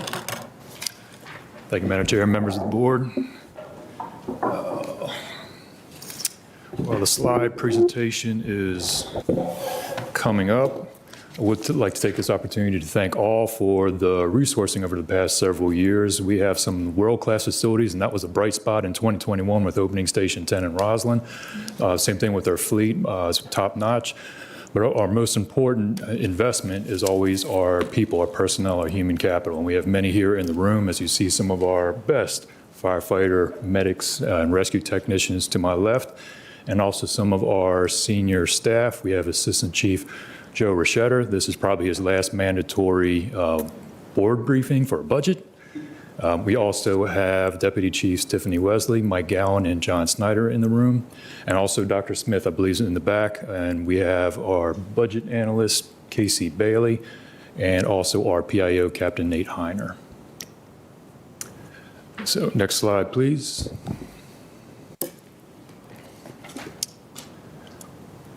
So our mission has remained relatively unchanged. It's just becoming more complicated in these times. During the pandemic, we basically had an emergency inside of emergency inside of another emergency. So the department has performed admirably. We've had many ups and downs with the surges and the variants, but overall, proud to say throughout the entire pandemic, we did not drop any emergency units out of service, even though we had many personnel that were affected and families were affected in terms of quarantines and isolations. So we're glad we are in this posture is probably decelerating a little bit from some of the patients we've been seeing and also the impact to the department, but we also stand ready at a moment's notice because we might see additional variants or we have to increase some of our services or protective measures. Next slide, please. So along those lines with emergency response, which is our core mission, we're seeing from total incidents in 2021 return to close to levels of 2018, 2019. So 2020, we took a pandemic-driven reduction by about 15% of emergency incidents, but in calendar 2021, we were around approximately 27,500 incidents. So of those, 67% are emergency medical services, 23% are fire, 4% are rescue in nature, and other classifications, the remaining 6%. And those numbers stay relatively constant year after year after year. Now, our totals are driven by population and activity. So we do anticipate as Arlington, with Arlington smart growth, we're probably going to estimate or see an estimated 1, 2, or 3% of increasing total incidents year after year. Next slide, please. Oh, I'm sorry, stay on that slide, if you would, stay on that slide. Another core component of the department is fire prevention and code enforcement with, again, the smart growth and development. That's becoming more and more important over the next several years and certainly will be a primary focus of fiscal year 2023, and I'll outline that in just a moment. Always want to make sure we have safe operations and our training and professional development. Again, our human capital, our first responders are our most valuable resource. I'll profile the accreditation effort, I think, in the next slide, but that is, I'm going to say, probably 1/3 done in this sitting fiscal year, and we'll probably finish the remaining 2/3 in FY23. And as always, we're so tightly and closely integrated with our Northern Virginia partners and our National Capital Region partners. We have to maintain those working relationships because we provide as much mutual and automatic aid as we receive to our neighboring departments. Next slide, please. So some of those highlights that we started in FY22 but will continue in FY23 is to continue our enhancement of emergency medical services in terms of telemedicine, alternative transport, and treatment in place, also known as ET3. We're going to focus on prevention through inspection and code compliance. We always want to try to prevent incidents happening, realizing they're going to occur. If we can mitigate some of those expected increase in total incidents with some of those that could have been prevented, then maybe we can have more of a steady state as Arlington does grow and develop. We want to also make sure with smart growth that we are positioning our stations and units in their most appropriate location, time. We want to make sure we reduce response times as much as possible through good community analysis and also development and engineering of our facilities, and also with our fleet and our rolling apparatus. So accreditation, we are winding up in FY22 our community risk assessment. That's profiling the fire risk within the county. Then we'll be taking those, coupling with a lot of other analytics, that data and the information intelligence, and then moving into our strategic plan, which will be fed by community and also board guidance. So that will be spring 2022, this calendar year, into summer 2022. Then we move into a comprehensive process called a self-assessment, where we, with community guidance, set our benchmarks, set where we want to, how we want to operate, how we want to perform, and then outside agencies or outside assessors come in to make sure our plan is sound, and we will be able to be held to that year after year after year. So in spring 2023, during FY23, we will go in front of the accreditation board and present our case. And through their assessment, we maybe come out of this with full accreditation as a fire rescue EMS agency, and then a plan to re-accredit every 3 or so years. And also, which is going to be a key part of FY23, we anticipate very active and engaged sessions with collective bargaining to make sure we have a unique opportunity to have memorandums of agreements writing from scratch. That's going to be a very, I'm going to say interesting process, but it's a fantastic opportunity to make something that we're proud of and we can build upon year after year after year. Next slide, please. So for our rate, we call it REI, Racial Equity Initiative. It's been up and running for about 2 years, and it's co-chaired by Deputy Chief Tiffany Wesley. She's done a fantastic job on a regional level, also within the county, and has provided all her expertise and guidance within our department initiatives. So we have a three-prong approach, one focused on the community, the other focused internally to the department, and then in between individuals, how we relate to each other in terms of racial equity. So I'll profile each one of those in turn. One thing I would do want to acknowledge and focus on is this has been relatively homegrown. We're following the county race initiative and also the GARE initiative, but this has required very little investment. And I'm proud to say we are starting to see some sustainment in this. It's kind of propelling itself. We do have a lot of very passionate and interested and engaged individuals in the department and also in the communities, and that's really helped us move this forward. So for the first community, for the first prong, which is our community and equity and emergency service and prevention service in the community, we want to focus on making sure we have equitable emergency service delivery. And that right now is focused with our EMS practice. So one of the benefits of ET3, telehealth, alternative transport, and telemedicine, is that we can provide other care options for those in communities who it may be very disruptive and also very expensive to have a trip to the emergency room. Now, if there's an acute case, we are taking individuals to the hospitals, to trauma centers, and to facilities where they'll get the most appropriate and needed care.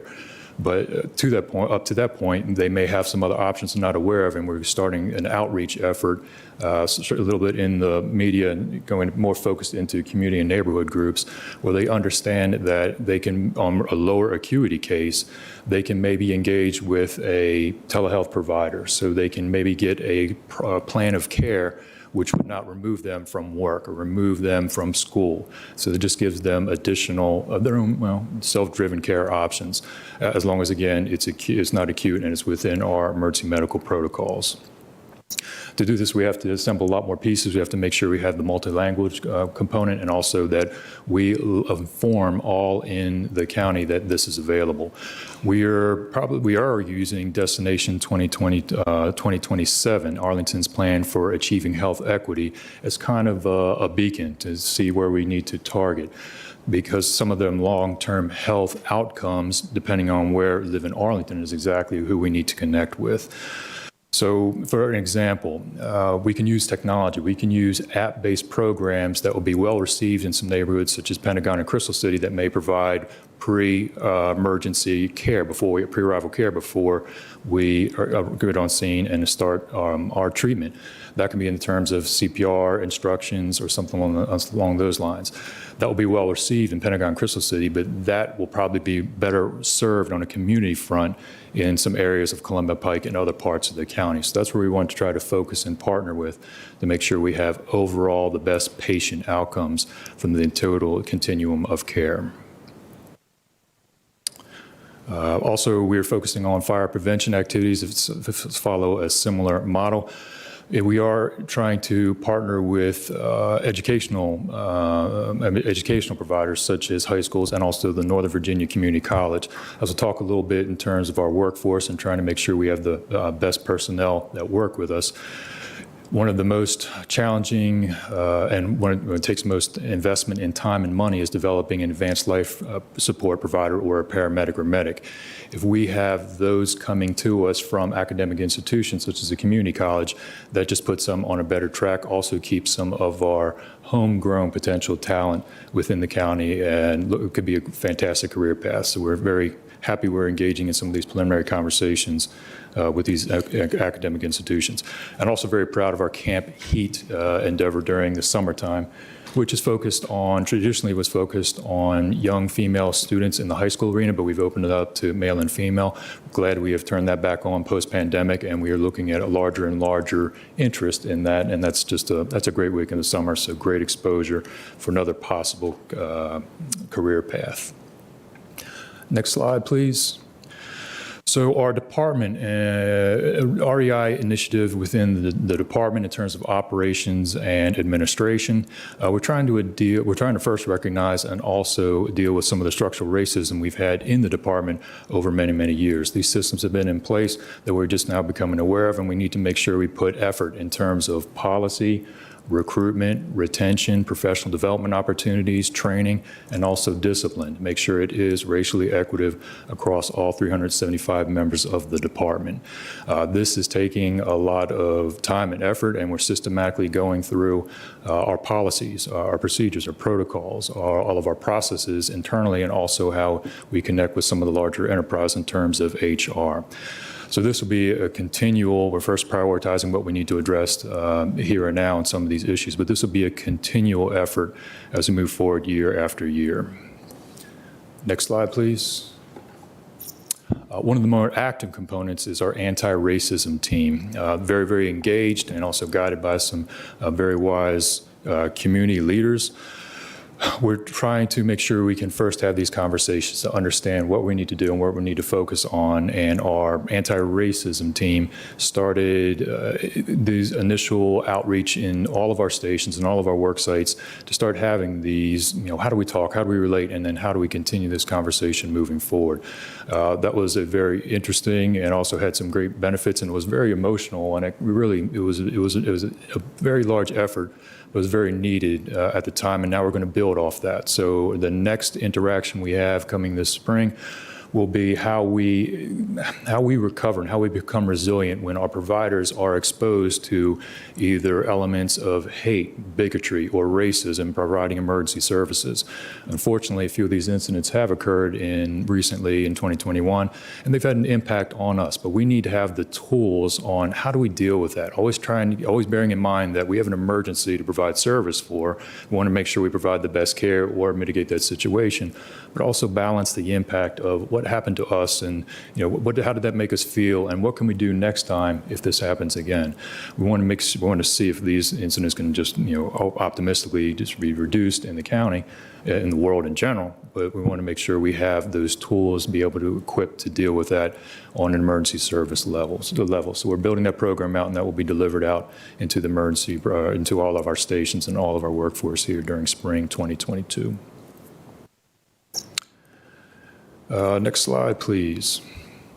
Real quick, I'll touch on the budget summary and between these next two slides, and we'll probably answer any questions you have in more detail from the budget manual. But our overall increase in expenses due to personnel costs associated with, good thing, reduction of work week with the Kelly Day, but that did increase some overtime costs, reduced some on the FSLA side, but we also increased some due to a higher per hourly rate. So that was a little bit of a trade-off in terms of expenses, and that was one of the primary increases, 3% for this next fiscal year. On the revenue side, we proposed an increase in our EMS fee schedule. That will be under consideration, and that will pretty much bring us up to some of our region, our neighbors' fee schedule in the region, but also cover some of our additional operating costs, disposable costs, fuel costs. That's also proposed and should bring an additional revenue source.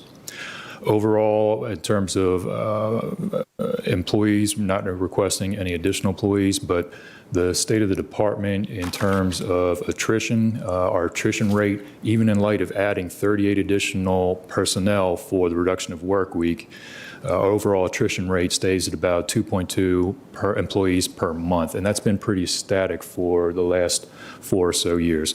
Well, we have a slight variance. Overall, it's been constant over the last 4 fiscal years in terms of our attrition rate. Our current vacancy count is we have 5 vacancies for non-uniform staff position and 15 uniform personnel, but we're starting a recruit class on April 10th for recruit class of 25, and that'll be our 81st recruit class. After again, can't thank you enough, after we've completed the Kelly Day hire up over 4 fiscal years, 38 personnel, we're now more into a routine pattern of 1 academy class budgeted per fiscal year. So that should kind of normalize a little bit of our personnel and also some of our personnel costs. Next slide, please. Profiling of some additional budget changes. I just mentioned the EMS fee increases. With the telehealth console and revenue increase. I'll talk about ET3 in just a moment and where we are and where we're going with that.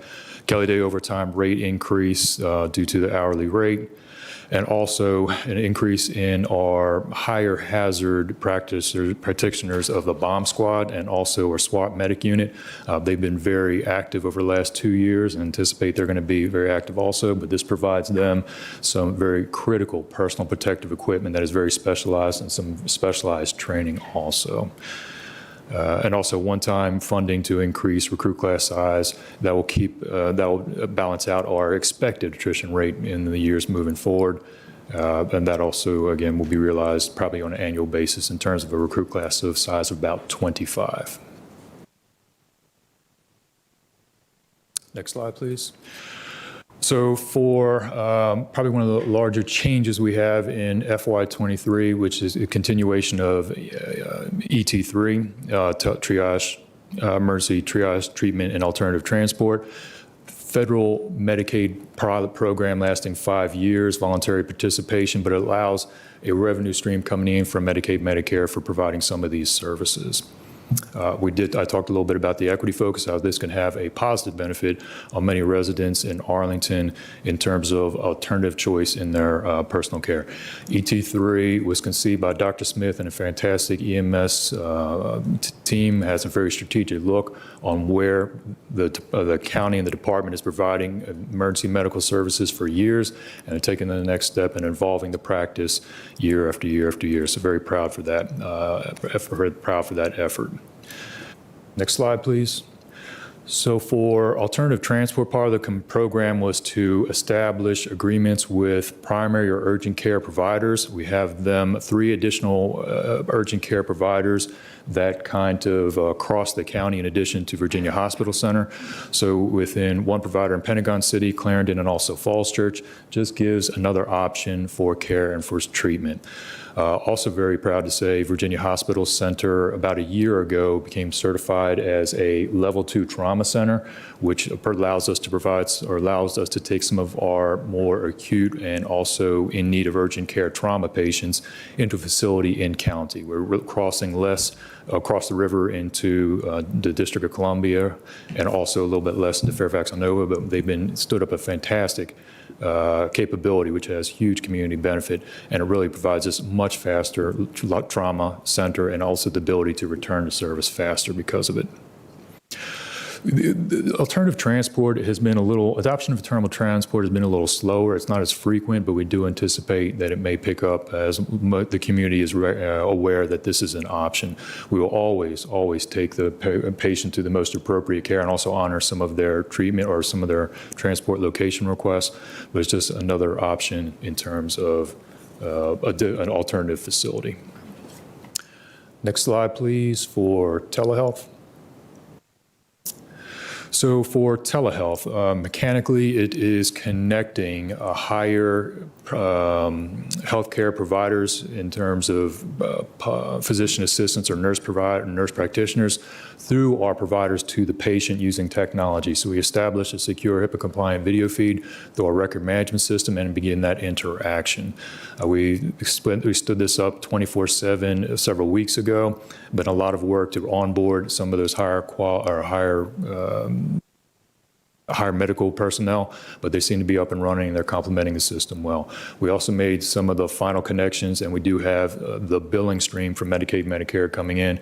So everything is wired in. Now we just have to increase the frequency and increase the usage in the county if it's warranted and if it's needed. Again, just another option. Next slide, please.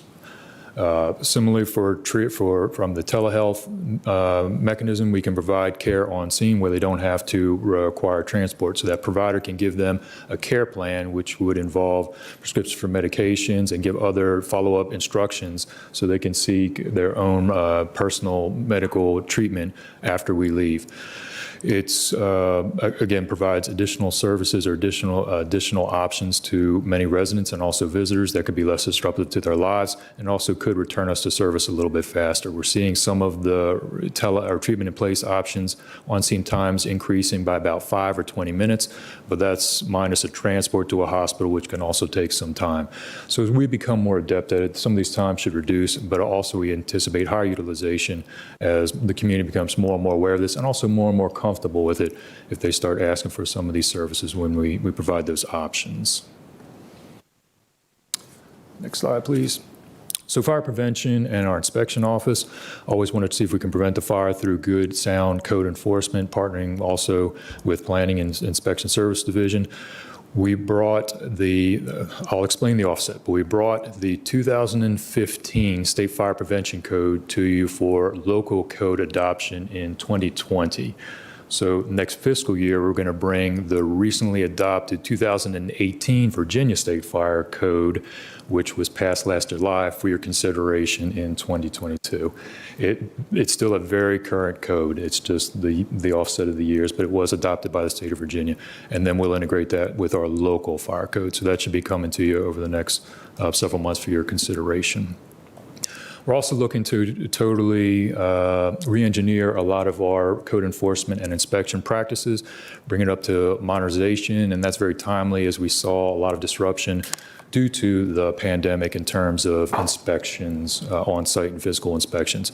So we're going to look at and trying to possibly bring in some external services, utilize virtual platform environments, and just increase the frequency where we touch or we inspect some of these occupancies at a greater frequency to reduce the community risk in terms of fire instances.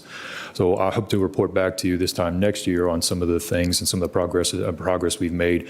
But overall, we want to increase, optimistically, by about 10% our frequency of annual inspections on commercial occupancies. And that's going to be very timely, even though there's some changing in dynamics of commercial real estate with also the new development. We know we're going to be busier and busier with some of these inspection requirements. Next slide, please. So for focus, the last couple slides, I'd love to answer your questions. So focus, fire department focus over the next fiscal year and also probably the next 2 or 3 years, want to match community growth. So if we have an emerging need in any parts of the county, we want to stay flexible and nimble enough to provide the closest resources and also personnel and that capability as possible. We are looking at, in terms of the capital budget process, some of the needs in the community, but we do believe these can be achievable here over the next several years and also keep pace with the growth and development within the county. Another option is, another initiative is to try to reduce our exposure through schedule engineering, which we've done in the reduction of work week and kill day, but also using technology and other protocols and practices to reduce the overall hazard to all of our first responders. So if there's one less shift per month due to the Kelly Day, that should also pay back in terms of recovery time, and we can reduce some of our sick leave usage and just extend some of the careers and longevity of our first responders. That's our safety is number one and first and foremost within the department. So improving those practices, improving operations, using technology, and doing everything we can to limit the, knowing that we're going to have to be hands-on, knowing that we're going to have to enter very hazardous environments, trying to reduce that and also to gain additional time back from efficiencies on the administrative side for professional development, for training, and also for rest and recovery. That's going to be a focus, again, during the next fiscal year. Next slide, please. We've seen a lot of changes through the department over the years. We want to make sure we capture that in terms of a lot of our older members will be retiring or moving on, and we are bringing on lots and lots of new providers over the last it was a very intense effort over the last 4 fiscal years to get to the other day, but we should move into more of a continual state. Talked about the accreditation effort also, but I do want to talk about some of the new things we're seeing and some of the new things we're going to be addressing. One of the large macro issues, obviously, is environmental and also climate change issues, and that could range for increasing responses due to climate change or flooding or intense storms. That has been increasing over the next several years, but we can easily find some of our residents or visitors in flooding conditions, and then we have to be able to provide the most appropriate response package and be available also to handle the same in the region. Also some additional, also on the climate front, and this is more tied to the capital side, we're very proud of Station 10 that had a brand new, modern, satisfied a lot of our programming requirements, but it is an energy efficient station, which is challenging in terms of a fire station is 24/7. We consume a lot of energy, and we're up and down, in and out all the time, so it's difficult to have those efficiencies. But partnering with the Department of Environmental Services and the design of Station 8 on Langston Boulevard, we're very encouraged that we're going to be able to put a lot of these investments in that will reduce some of our operating costs and also kind of give a little bit back in terms of energy policy or energy usage or conservation back to the county. We gladly partner and install electric vehicle charging facilities. We did in Station 4. And we're also looking to maybe electrify some of our small fleet. Electrifying large fleet right now is not cost permitting, and that's just throughout the nation. It's extremely expensive and not proven technology yet, but it probably will be looking forward. But when we electrify, when the communities become gain more and more mobility through electric power, that's going to bring forth what we're seeing as a kind of an interesting challenge right now, but we're going to have to address either through code and also by practice. So electric vehicles, remove the carbon fuel cell, but put electric power cells in. Generally, they're in the lower parts of the vehicle, and if they're involved in an accident or if they do fail, become compromised, they short circuit and they can ignite. What we're seeing, what we, the fire service, is seeing is we're having challenges accessing and extinguishing those, whereas a normal car fire, conventional car fire, vehicle fire could be extinguished in 5, 10, 15 minutes, and then probably quickly removed and restore the pathway. Electric vehicles, we're finding, because it's very difficult to extinguish them, are burning for hours. And then there's a reignition after they're towed to the junkyard. So it's something we are examining on a local level, but also as a regional and also as a fire service in general. Couple that with putting these vehicles in parking garages and having some power and charging elements, that adds another dimension of complexity, and we're looking at very intensely at the code enforcement and also through a fire detection and fire suppression side. So something we're aware of. Just want to bring it to everyone's aware, something we are aware of and working on. Just want to bring it to general community awareness that it's going to look a little different in terms of there may be a vehicle on fire for an extended period of time, having a slight disruption to the road network, but we're going to have to employ some unconventional practices to try to suppress or to restore travel. So that's one of the novel hazards we're seeing, but they just seem to be stacking up and coming at a fast and furious pace. It's definitely something we're going to be looking at in the future. And as always, like I mentioned before, we gain strength in our numbers as a region. So if any one of our partners needs help and assistance, we'll flow and also will receive. So we stay very coordinated and very connected with all departments in the National Capital Region and also the Northern Virginia region.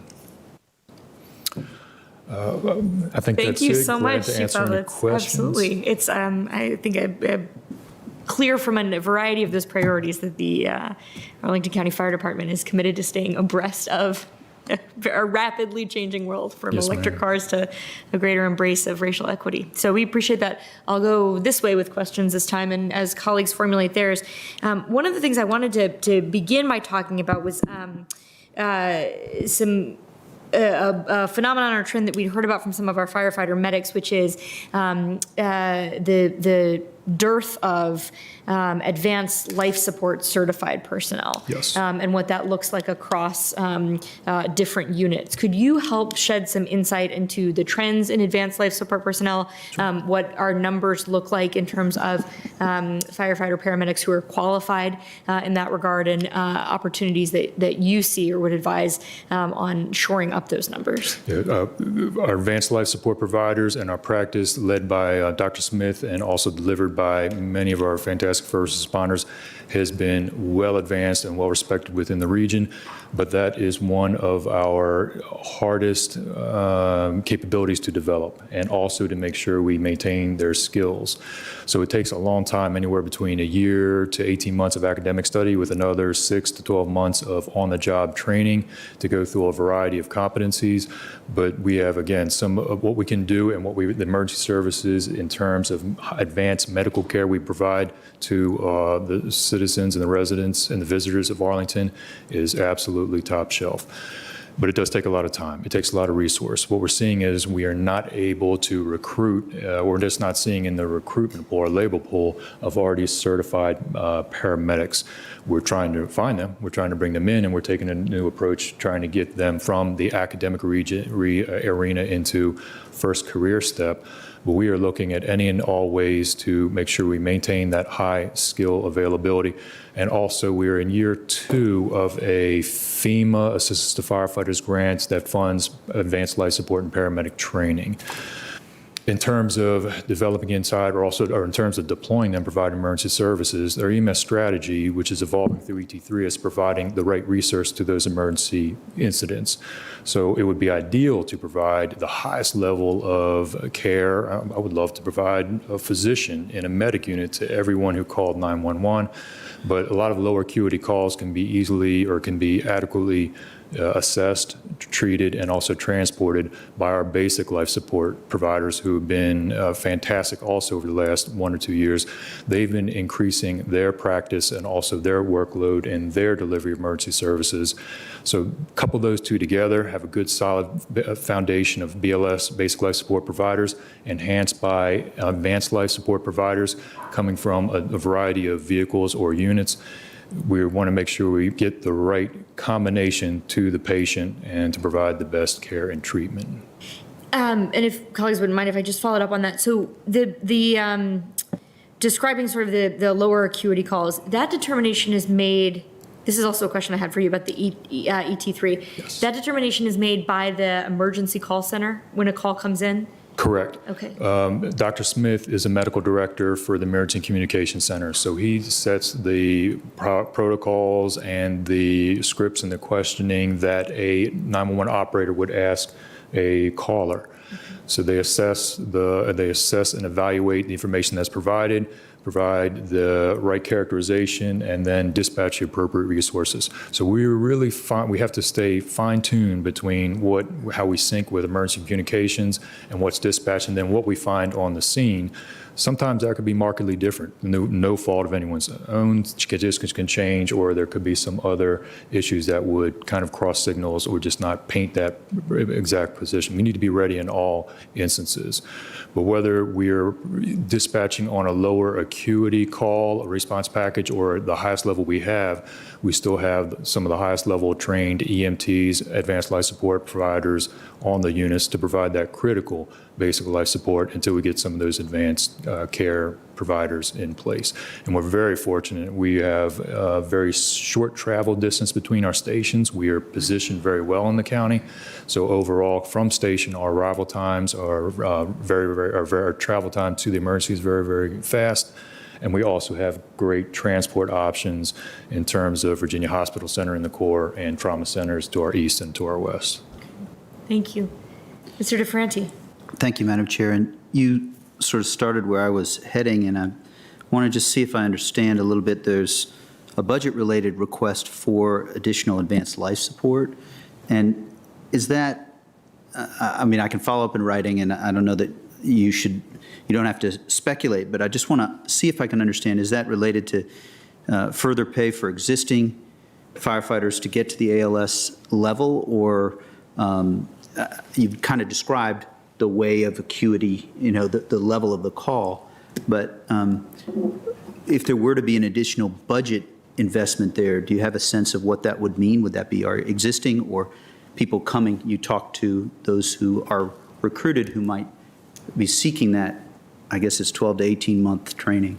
Where would budget investment there be best used?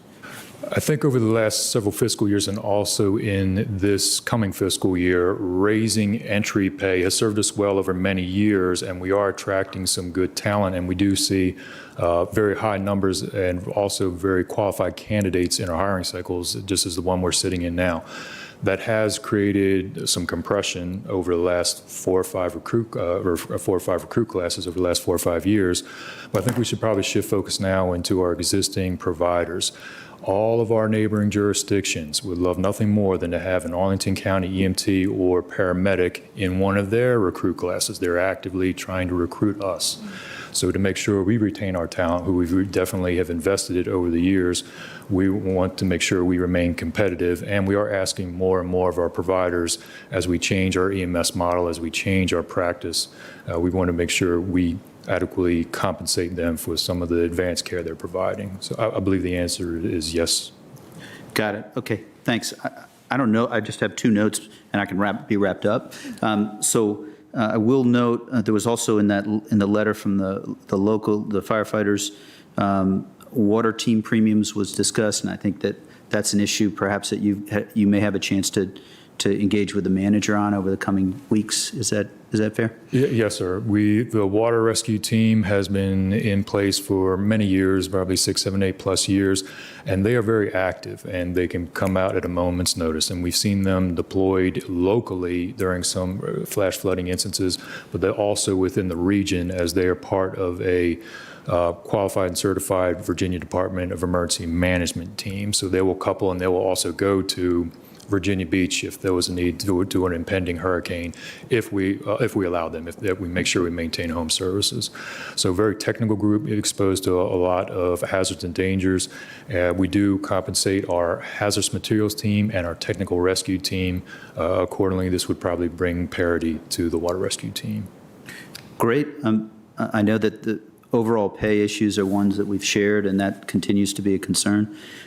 Seeing what we can do on an ongoing basis, that's a huge priority. I also just want to note, and then I'll wrap up, that I didn't get a chance, Chief Penn mentioned purchasing is working on a potential partnership to work with the Black Heritage Museum of Arlington.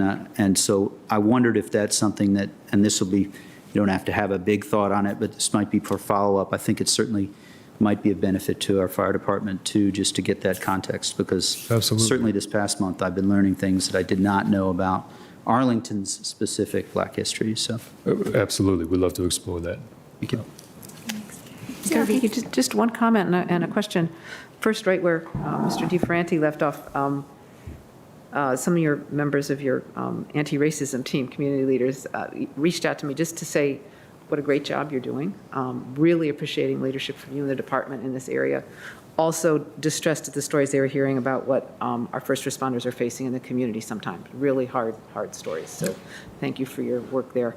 And that one's hard. We can deal with the people in our organizations, but what to do about the people in the community is another issue. So thank you for that work. On technology, are you or any in the region looking at robots to help with fire technology? You know, I've heard about that. That happened in the, Notre Dame and just saved the cathedral and saved lives. And it's so much nicer to send in a machine than a person to. Absolutely. We have to first make sure the emergency need or the service would be enhanced by that technology. I'm very excited, and there was a 3-hour session sponsored by Dr. Jack Belcher from Department of Technology Services, partnering with a corporate entity just looking at what's possible in the future. And if we can use technology, robotics, anything remote controlled to reduce the hazard, the exposure as a first line assessment tool, as just a way to get information intel, and then we go and engage if we can characterize an incident situation or possibly patient. We would like to integrate any and all options, and there's some fantastic tools and available. We just need to connect these systems and make sure it's a sound investment, but we will be looking at that as a future Good, focus. thank you. I assumed you would, but I just kind of wanted to check, and I'm sure it's not simple, but thank you. Thank you. Mr. Karantonis. Thank you, Madam Chair, and thank you, Chief. Actually, I want to congratulate you on something that's very important to state, 0 deaths for the 6th year in a row. That's something. I want to keep that as my key measure Yes, sir. for efficiency and for actually delivering on this job. I want to ask you something that is relevant to that. So it takes a lot of skill. It takes a mature, experienced workforce, firefighting force to do that. And from what our local union is saying to us is that 40% of our personnel is less than 3 years on the job. So what are the consequences of that? I heard you already talking about improving base pay, and that's to me important. But what other consequences should we take away from this? That's good focus point in terms of our talent. That 40% is 40% of firefighter EMTs are less than 3 years of experience. That equates to about 20% of the total department. So we have more experienced more experienced personnel in a lot of our other ranks, such as supervisory, lieutenant captain, and also managers. So, but we do have to make sure we have the right blended mix and also attention. It does take a lot of time and a lot of effort to transition someone from the academy environment through their probationary status and then moving them into their career paths within the department. That takes years, and that takes a lot of investment and time and training in the station. Proud to say we're very active with that. But that's also, there's only so many hours in the day, and we need to kind of balance that out with some other efficiencies to get some time back to some of the providers for more advanced training opportunities and other professional development activities. So we're going to try to make sure we get the right mix in terms of non-emergency time in the stations, and want to give time back to the officers and also the firefighters to make sure they can do their own unit and also individual development. Okay, I will be definitely following up on this and see how this translates into, better pay, also better, non-monetary support. That's to me important, and I look forward to this conversation going forward. Thank you. Yes, sir. Thank you. Mr. Dorsey. Thank you, Madam Chair. I'll close with a couple of questions on response times. You can't have a conversation with us, not have a talk about response times. So if we could look at page 358, I would love for you to just provide some narrative to help us, and here I'll give you my copy, to help us contextualize. Oh, Richard's giving you the big book. 358.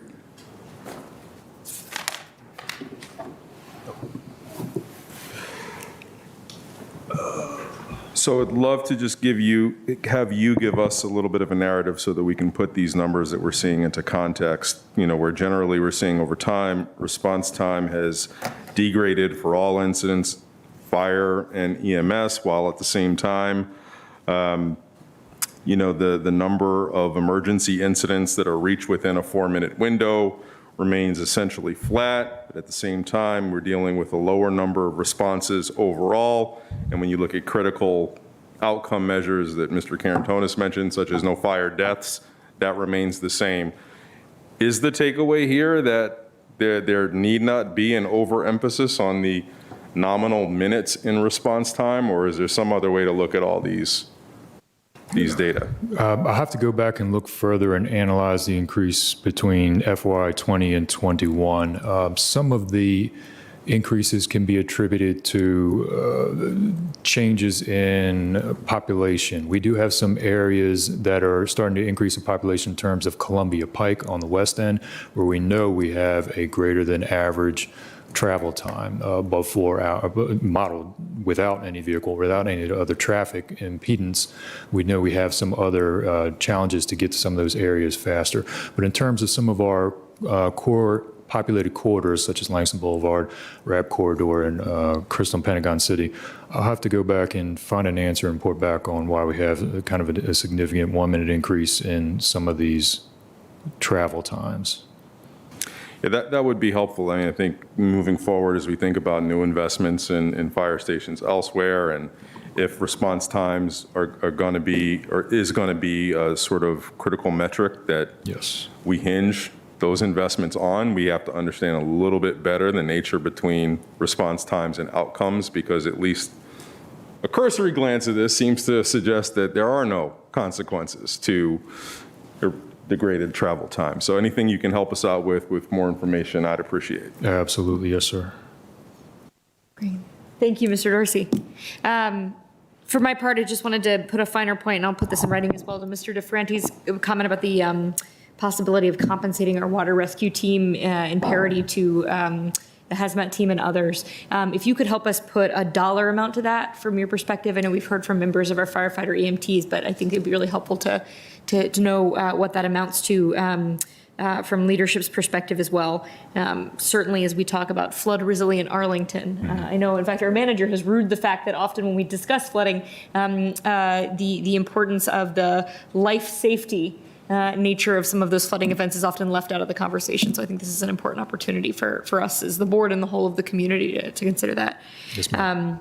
I see, another question? No, we're just, good. Okay, great. I think the only other question I had was sort of in follow-up too about the point of the ECC making the determinations about when to send the advanced life support team relative to basic life support. Could you also just help us? I'm so interested in I know what are ongoing multi-year efforts at this point to initiate alternative transportation, telehealth, and other alternatives, and you did such a good job of summarizing that. Could you tell us a little more about what that would look like for an Arlingtonian reaching out for help, how they'd be connected to those alternatives? I assume it starts with them calling 911.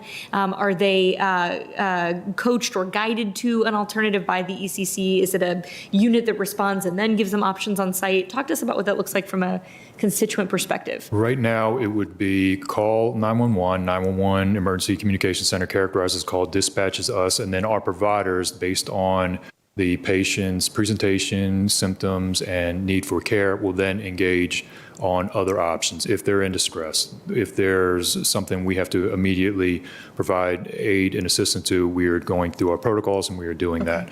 But if there's a lower acuity call, we will then interact with them and say, this is an option, or this could be a possibility if you would like to engage with our telehealth, or if you would just like to be transported to an alternative transport destination. Got it. Where what we learn from the initial 1 or 2 years of ET3, we like to evolve, or we think we'll be able to evolve to move the telehealth component and integrate that into emergency communications. So that may be engaged right from the 911 call to then give either a possibility of alternative services, divert, refusal, or engage in telehealth from that, or pipeline that call straight to emergency response and dispatch, and then we'll take care of the patient and assess and possibly treat and transport from there.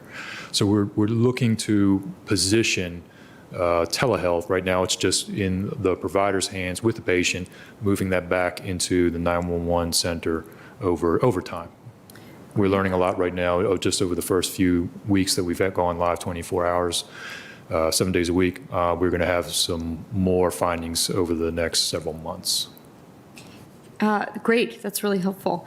And then to follow up too on the kind of decision-making, the point of decision-making or the determination by the ECC on whether to send ALS or BLS, really helpful to know Dr. Smith's writing those protocols and guiding the ECC through the Q's asked, is there data gathered to kind of close that feedback loop, which is to say, when perhaps a BLS unit arrives on scene, it turns out actually advanced life support would have been really critical or helpful there. Are there, well, first of all, do we collect data to know how often that happens? Are there kind of after actions to reflect on how to then improve those protocols, et cetera? There are. We're trying to use some of our new records management system to flag some of that, but oftentimes it will come from either word of mouth, either through the providers into our EMS admin, and they'll initiate a quality assurance investigation. Okay. So we want to see if we can use technology to automate a lot of that and try to get a lot of the analytics based on what we're seeing, based on what we record, based on what we did, the services we perform, and then to circle back that into the dispatch side. Using technology another step further, and also we're becoming more and more integrated with our hospitals.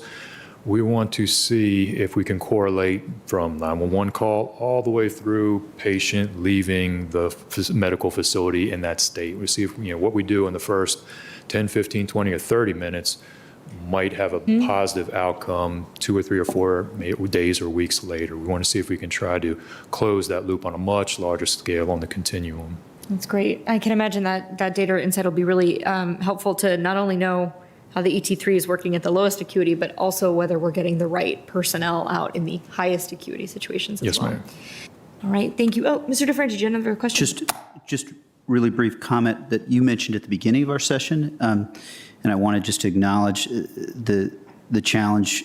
We are seeing inflation, and you've said before the compensation is a big issue, and so I wanted to at least acknowledge that that's part of the request from our firefighters, and I think all of us share whatever we can do additionally and ongoing that is fiscally responsible is a shared priority. Just thought I'd at least say that. Thanks. Thank you. Thanks. Absolutely. I think that's going to be one of our biggest conversations as the board as we proceed here. In the meantime, thank you so much, Chief Pavlitz. Thank you to your leadership team. Thank you to our firefighters, EMTs who've joined us as well and have been engaged with us already, and I know will continue to be throughout the budget process. Thank you very much. We appreciate all of you. I should note as well, as we are doing the changing of the guards, I think we're moving next to our sheriff's department, who we look forward to welcoming. And as they come up, I'll just note, no, we have a different order. Do you have ECC next? Yes, for ECC next. Okay, great. Well, as long as that's all right with our Sheriff's Department, we'll go next to the Emergency Communications Center, and we are so glad to welcome Will Flager, who is the Acting Director of ECC, or excuse me, PC.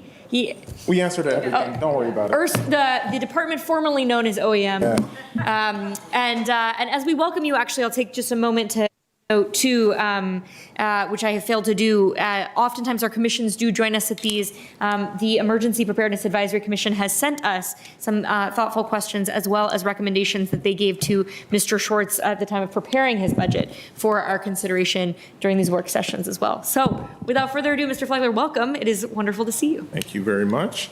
Good afternoon, Chair Crystal and members of the board. First, I'd like to take a little second here to thank the staff of the department for all the hard work this past year. All the great things I'm about to talk about couldn't happen without this great group of people. And as I'm moving a little bit too quickly, I do need to introduce my staff. The first person that is here with me today is the Acting Deputy Director, Hannah Wanat. Probably know her, you see her on TV. She's also our Public Affairs Manager. And joining me in the virtual world is Dave Mulholland, the Administrator of the ECC, our Chief Financial Officer, Jeff Bergen, and our Integrated Programs Manager, Heather Geldhart. So as you can see, we have two lines of business, emergency management and emergency communication, as our department name just happens to state. At the core, we're about coordinating and integrating the activities necessary to build, sustain, and improve the capabilities to respond to and recover from disasters. In short, it's about getting the right resources to the right places at the right time. Next slide. Before I talk about how we receive and process calls, I just want to say, as you're aware, local government is the seat of accountability. and performance. And our department, understanding this, continues to ensure we are accountable and that we perform at the highest levels. This past year, we've seen a need for organized and planned responses increase as our society becomes more complicated. Our department excels at providing a prompt, effective response and works very hard to bring the pieces together to leverage the resources that other departments and agencies possess to ensure our residents and our community remain safe. One of the things that I do want to tell you before we get into receiving and processing calls is I have an announcement. The ECC, for the first time in 2 years, the operations floor is fully staffed. I'm sure you've heard about this, yes, many, many times. And we were able to accomplish this through online interviews, an investment in retention policies, and one of the things you'll hear a lot about, remote call taking and dispatching. Basically, our ECC has done a really, really good job of recruiting and getting people in and keeping people. And this is against national trends, because generally in a PSAP, as we say, you don't have this opportunity. You have a lot of turnover in these particular situations, and we're doing really good right now. So as we talk about how we receive and process calls, it wouldn't be possible if it wasn't for our more modern new 911 system. As you know, we partnered with the city of Alexandria a couple of years ago, and that is going very well. In the last 2 years, that investment has paid off. We're also investing in new technology this year called Rapid Deploy, which provides pinpoint accuracy. So if you think about your favorite ride-sharing app, the services that they use to find you on Uber and Lyft, we're going to be using that same service to be able to find people when they call in on their cell phones. And we're also connecting to EZINet, which basically provides us more redundant and reliable fiber. So if there's a major loss to internet service because somebody accidentally cut a wire or whatever, we now can actually have redundant means to continue having a critical service be maintained. Another thing here is basically modernization and better hiring practices have led to, in my opinion, improved service delivery. And something that I want to, like you've heard from the police department, you heard from the fire department, our calls are more complicated. Everything you heard today, the fire department has medical diversion.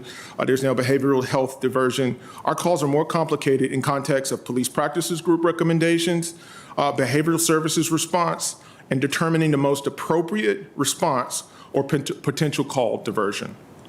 If you look at the next slide, providing critical and timely information, and information is the key to that particular slide, to that section. How do we get our messages out? 3 different platforms that amplify our message. Everyone knows Arlington Alert, or I hope you do, has continued its growth and is 15% of the population, which is higher than many in the region. Social media, as we all know, is very, very important, and that has been a game changer for us to embrace that. And our Ready Arlington account and our Arlington Alert account have seen a 200% increase since the start of the pandemic, and we've maintained those signups. But I'm talking about a lot of advanced technology. I don't have social media, so I'm a dinosaur, and we'd have to focus on radio for me. So we have a great partner in WERA, and they still provide an agreement with us where they can also amplify our messages if we need to. And lastly, these platforms, they're important, but what is important is the message itself. And you've heard about our watch desk. They provide the timely information. So when you get an Arlington Alert, there's a person sitting over in the ECC making sure that we have the best information so that the public has the best information. And they're also our eyes and our ears of public safety. And that is the most critical part to all of this, is the quality of the messages that we send out. And lastly here, as you can see, emergency management coordinates resources. You've gotten enough briefings to know a lot of the things that we've done over the last year. But some of the things is we've had a 2-year EOC activation, which is the longest in the history of the department and the county. And we've been focused on COVID response, but unfortunately, the emergency management team and the other county departments still had to respond or be prepared to respond to no-notice events and planned events, like the inauguration, July 4th, and January 6th, excuse me. The watch desk plays a big part in providing information through notifications to the public, and they also analyze information and provide public safety support 24/7. Next slide, please. Looking ahead, we have 3 core areas that we're focused on. 1, remote 911 services. 2, maintaining core services. And 3, COVID operations. We are a leader in remote 911, and we want to remain that way. We won an award last year for the 911 initiative, the remote 911 initiative, and we hope to continue supporting this investment. Since the remote call taking component went into service, roughly 2% of all calls have been answered remotely. And this also, there's some other intrinsic value to this. We're able to now handle surge calls a lot better. So now instead of calling staff back to Arlington that generally they may live 2 to 3 counties away, we can pick up the phone or send them a page and say, please go ahead and log in. And we can take care of different surge issues that we might need. And that has been a benefit to a lot of the staff that is already here as far as the retention. And we can now use that as well in our recruitment conversation. And with the investment in remote dispatch, we continue to be able to offer full services capabilities remotely. As you've heard, this is a groundbreaking accomplishment, and it is helping us to move into a new realm of recruitment and retention. This is one of the reasons that we're able to get new people. We are able to say that in a recruitment situation, you can work in Arlington and do it from your home, and this is unheard of for 911. The next thing is maintaining core services. I think you heard from the police chief about the public safety wellness positions that we obviously support. And our staff has had a rough couple of years, and our 911 staff are the first ones that hears the worst thing that a person could possibly hear. Then the police department and the fire department get it. So you can imagine making sure that they're committed to providing this service to the community, but they can't do it without the continued investment into mental health and wellness. And then finally here, we look at maintaining core services, our CAD, our computer-aided dispatch, which is vital and is a link to other jurisdictions and to the public safety partners here in the county. And our watch desk, which is vital. Again, they have access to a lot of things, and they provide a lot of information to a lot of people and timely notification. And finally, a conversation in the last 2 years without the word COVID would not be a conversation. And we continue to support that operation for the county. And one of the things as far as the continued investment would allow us to continue to have the flexibility to support the programs and the community in a timely manner. We stood this logistics warehouse up in about, I'm going to go with 8 months, and it's been functioning very well. It handles everything from test kit distribution to the community, mass distribution to different partners. And it also supports public health to make sure that they have what they need every day to provide vaccines. Next slide, please. And equity. We continue to learn and understand that the underserved populations are impacted at greater numbers during and after a disaster. And we have worked to integrate equity within our programs as outlined in the county resolution on equity. Vaccine equity, we've gone down to the zip code. We've provided testing and vaccine solutions based on census level data, demographics, and other measures of equity, access, and need. We've also taken the time to analyze food insecurity and access to critical programs as a result of COVID. We're also able to partner with organizations like CERT to provide, because they provide us support to public health focused distribution efforts. We are able to go to surface to provide service into communities of need. And I want to take a moment to pause and really thank CERT. CERT has been such an important partner over the last couple of years. A lot of people that are volunteering to do a lot of things in this community, and that is a fantastic thing. Another partnership that we have, and you've probably heard of, is the Marcus Alert Initiative. That is being led by the Department of Human Services, which ensures we connect a person that may be in crisis with behavioral health resources versus a police officer, if appropriate. And as we move forward here, one of the things I do want to talk to you about is our engagement. We've learned a lot over the last year about how to engage with people and what's more important and what we should focus our energies on. And one of the things we did was we were able to hold a Spanish CERT class. And when I say a Spanish CERT class, I mean the advertisement was in Spanish, the beginning of the class was in Spanish, and the end of the class was in Spanish. And this was so successful that FEMA reached out to us to ask us if we could support the governments of Chile and Mexico in their implementation of the program. So this was fantastic when this came to us as well.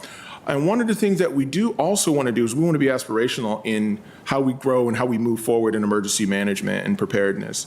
And one of the things we decided to do is we're going to be undertaking a massive effort to review our access and our functional need program delivery, meaning are our plans taking in consideration AFN? So that'll be something that we're focused on as we move forward, down the line of equity. Next slide. So I'll be brief here because we'll talk about that later, but 60% of the increase are new items added to the budget, meaning remaining costs are regular employee growth and contractual increases. And 415,000 are one-time dollars, and our revenue changes are just a result of reconciling jurisdictional charges for service. Next slide. And as we move forward, I can explain some of the things that we asked for coming forward. COVID logistics support, I just kind of outlined how important that was to ensure supplies and other items needed to support public health make it to where they need to go in a timely manner. Our watch office, and I invite you to come over and see it once if you haven't seen it, I will invite you to come look at it. The watch office software will continue to allow Arlington to have a dedicated group of people who are analyzing various streams of information to ensure they can communicate the appropriate information to the correct internal and external groups as necessary. And again, you've heard a lot about the many positive impacts of remote dispatching, and this proposed investment would continue to support this initiative. And finally, ECC facility furniture. I know you've seen in your budget book, we request this ECC furniture specifically for chairs. I don't know about you, but this is the only place I know where chairs use 24 hours a day, 7 days a week, 365 days a year. So this is a very, very important item. Next slide, please. Key budget considerations, some of the challenges that we have moving forward as we assess and start to move forward from our COVID response efforts is staffing the watch desk. One of the things about having a 24/7 watch desk is it's 6 people and a manager. And the ongoing challenges will be ensuring that it's staffed 24/7 by watch officers. Right now, to ensure we are 24/7 staffed, the watch desk manager must fill in on shifts, which impacts the management of the watch desk. She can't focus on managing the people, looking ahead at the schedules, interfacing with our police department and our fire department on important initiatives and policies because she's actually working a shift. So this is untenable. The effort to maintain a fully staffed ECC will be a challenge as well, but I believe the remote dispatching initiative will help with this. And community resiliency. Again, I mentioned CERT. CERT has done phenomenal work this year and has been an invaluable partner in our COVID response, from helping to distribute PPE to the underserved populations to staffing vaccine clinics. They have been a force multiplier for the county, making sure we have staff to support CERT and coordinate CERT activations will be an important activity that we need to continue based upon our whole community approach. These are very important things that they do, and I again, really want to applaud them. And community resiliency and engagement. As we've learned, we've seen businesses step up, we've seen social safety net organizations step up and partner with us as a government, and we got to make sure that we're working with the correct community organizations, as well as engaging with the underserved populations, as well as the business community, the right way. And we will. This will continue to be the challenge for us because that's a moving target, if you will. And then the other thing here is the changing nature of our emergency response, making sure that we continue to remain aware of the best practices in emergency management response, as we're seeing incidents that are more complicated and in many cases require an on-scene presence from an emergency management staff person. And an example is we recently sent a staff person at the request of APS to provide support. We actually sent 2 staff people to Yorktown incident to provide support with the reunification of parents and students. And we can see this happening a lot more. Ensuring staff have the right equipment and training will be a challenge as this landscape continues to evolve. And changing partnerships is another one. This is a very fluid community, and who is the right person to talk to is something that we have to keep up with. But partnership is how emergency management survives and is successful. And we continue to deliver above-board services to this community and making sure we have the right conversations with the right organizations and people. And that at the end of the day, we positively impact Arlington by ensuring we take every opportunity to locate and apply for grant funding, what we're hoping that we can do, but we do know that this is one of our major challenges. Thank you. All right, Mr. Flagler, thank you so much. Also, I think setting a record for efficacious delivery of presentation. I got the order. Appreciate you. All right, let me open the floor for questions. I see colleagues with their lights on, so we'll go this way this time. Mr. Dorsey, we'll start with you. Thank you, Madam Chair, and thank you, Mr. Flagler. Good to see you. And as you well know, we are working with the Emergency Preparedness Advisory Commission that advises us and the county board to re-envision it and to reconstitute it with a new charter so that it includes more of an approach that we modeled with the Complete Vaccination Committee, which reflected the Complete Count Committee, so to include a lot of different community stakeholders who represent various constituencies that we have a hard time reaching so that we can include them in our emergency preparedness planning as well as responding to an emergency. So with that as the sort of overview and premise, currently, whether it's something at one of our high schools or COVID-related, we've got our Arlington alert. I applaud the growth. That's great growth, but it's still a large percentage of our population is left out of kind of getting key information to help them understand what it is they should do. And in the absence of channels that we have that can penetrate a lot, we have a couple of things that we know go on, whether it be responding to initial reports in the media, which may not necessarily reflect a great deal of accuracy, asking their elected officials who they may be connected with, what do you know, what should I do? There are just a lot of ways in which people respond to an emergency, but we haven't really given them a clear recommendation on how they should be informed and respond. So just give us your thoughts about what we can do in the interim as we're building up the capacity to include lots of different groups in our operations and plans.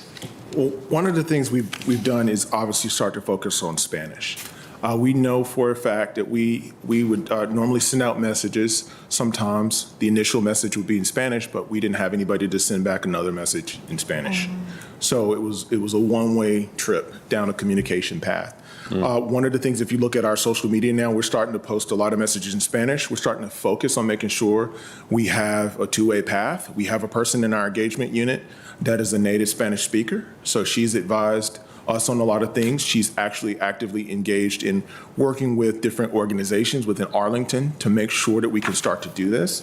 We also have another person in engagement that'll be leading the charge on the re-envisioning of what EPAC will look like so that we do have the right people at the table so that we can actually have better conversations with some of the people who are underserved in the community. So we are working towards that, but right now I think we do know, based upon the language data that we have, that Spanish is our number one area to focus on, and that's what we're putting our staff attention to right now. Okay. Great, thanks. Mr. Carantonis. Thank you. First of all, thank you. Thank you for the presentation. Thank you for all the work. I mean, we cannot be thankful enough for the dedication of the department during these long years, and this really gave us something to think about for the future as well. I have to advance. I'm really focused on resiliency. For me, it's important to have a community, to be in a community. I feel better when I know that not only that we are prepared, but we are, in case that something happens, and that the impact will be mitigated and absorbed by our resiliency preparedness. So one question is, how do you see that resilience build up over time, whether we need a better plan or more dedication or a different type of attention to this? Because this is, I mean, the connection to that is that that I see, for example, that still, to name a number, the Arlington Alert app is only 15% of the population, and it's a slow uptake, and this in times of after COVID, et cetera, where we really need it the most. So this is my question: how do we focus on that? A lot of that is you already addressed the willingness to work with partnerships, the whole community approach, et cetera. But for me, the resilience is really a key deliverable, and I'm trying to find a path to this. So thank you for that question. It's a very interesting one. One of the things about resiliency and whole community is we obviously have to engage certain businesses. We obviously have to engage a lot of nonprofit organizations. And you mentioned Arlington Alert. One of the things that we found out is we have what we call multipliers. Arl Now is one of the biggest multipliers that we have. They will take an Arlington Alert, and when they send it out to their membership, that's about 30,000, maybe 40,000 people that we don't count in our statistics. But other people, they retweet, so we do know that the message is getting out. And I do know for a fact we're looking at how to use WhatsApp. I know in certain communities, WhatsApp is actually used on a consistent basis. So we're looking at different ways to actually reach out. But the number for Arlington Alert it's a little confusing. And we do have a transient population in this area too. So at a minimum, we're about even where we normally are. But yes, we're looking at different ways to ensure that people are able to bounce back from a disaster as fast as possible with the minimal impact to their lives. Thanks so much. Ms. Garvey. Yeah, thank you. I'll just kind of continue the discussion because so much of it is about having the community prepared, and I'm really glad that CERT they've really stepped up because I know there was a little tussle going on a few years ago, so that's great. And I also think looking into WhatsApp and any kind of way to reach out, I agree with Mr. Dorsey that it's great that we've got more folks maybe signed up for Arlington Alert than most places, but was it 15% now, which is Yes. a big increase from 11. Thank you, that's good. But still not very many people. But now that we've got all of this, so covering that part, would you talk a little bit about how we'll reach the community if there's a cyber attack and suddenly these things don't work? Well, a lot of that is, again, our partnership with WERA. We know that in a lot of emergency kits, we suggest to people that they get a battery-operated radio, and we have used them in the last couple of years to do some PSAs for us. We've actually gone over and we've come up with a process that they're able to multiply our messages if that doesn't happen. One of the things about our alert system is it's not on the county network. So we do have some redundancy there, and we have some other systems that we could use that are not connected to the county network. So we do have some other means to actually reach out to people that aren't all in one basket. Yeah, that's great. No, and I think WERA could be a great thing for us. I don't know how many people know about it, and that's something else. I mean, anyway, which I've thought about before. Maybe we could hold a little contest, and WERA broadcasts some kind of message, and people can then repeat it somewhere else. They win a prize, and it just gets people kind of hopefully having fun, but also realizing that WERA exists. But anyway, I think it's great. We're working closer with CERT, and I think as EPAC gets a little bit more going, we can step up that more, because I think that for resiliency in the future, we've really got to have a population that's pretty informed and prepared, and I think at this point, people are a little distracted because there's been a lot going on. So thank you. Yeah. Thanks, Mr. DeFerranti. Sure. I'll start by thanking you for fully staffed is an accomplishment, so thank you for that. Clear from your presentation the passion that you're bringing to the work. For me last year, the sound of the call center operator on 9/11 is forever stuck in my mind. I wasn't there, but the work you do, I just very much appreciate it. Loved your phrase, I know it's been happening, but census-level data to drive our response to COVID. I'm thrilled about that. I also fully associated almost every day I hear about the importance of WhatsApp as a communications tool. So all those points, the one thought that I don't know that this is so much a question, but I have not yet sat down with the leadership of neighborhood health. And of course they played and this is at the edge between DHS and our health department and what you do. But I certainly know that the manager, our entire team sought to partner with Neighborhood Health, and they played a pretty critical role in equitable distribution of a lot of our resources. So you may have done that. It's on my list to at least meet the leadership of Neighborhood Health because it did play a role, and the partnership between us and Neighborhood Health was key. They were delivering services, but we made a big effort. So just wanted to sort of offer that thought. If you have a comment, that's great. That's all I had. So. No, I'll take that name down. If we haven't worked with them, we'll figure out how to do it. Thanks so much. I had just one question for my part, which is the police practices group, I think, brought a lot of attention to emergency communications and the ECC in particular, right? Having a lot of power and perhaps requiring a lot of training, right, in how calls get directed when it comes to police, if the goal is to get incidents or folks to non-police encounters to resolve issues. And I know that the department worked to identify opportunities for training. I believe we funded in fiscal 22 about $65,000 in training for ECC employees about equity and how to direct people to alternatives to policing. And I wondered if there was any more you could share about how that training went and takeaways, and whether that's something that you think you'll maintain as new members of the ECC join. So what I'm going to do now is have Dave Mulholland answer that question. Fabulous. So let's have him beam in here because he has really good information about that. That's great. Thank Go you ahead, so Dave. much. All right. Yeah, thank you for the question. So really to be honest with you, we were focused on this. We've been always focused on this, making sure that we're delivering the right services to folks. Arlington has long held a tradition of being very responsive to every caller. And so there's always been a topic of conversation because there's an expectation that the police would always respond out to almost anything. And so it's been a maturing process for us as we looked at how can we divert some calls that really shouldn't be coming into 911 to other areas and things like that. But specific to working closely with the police department, we have two great liaisons with the police department and then a great working relationship with the other folks in there. We have done some targeted training.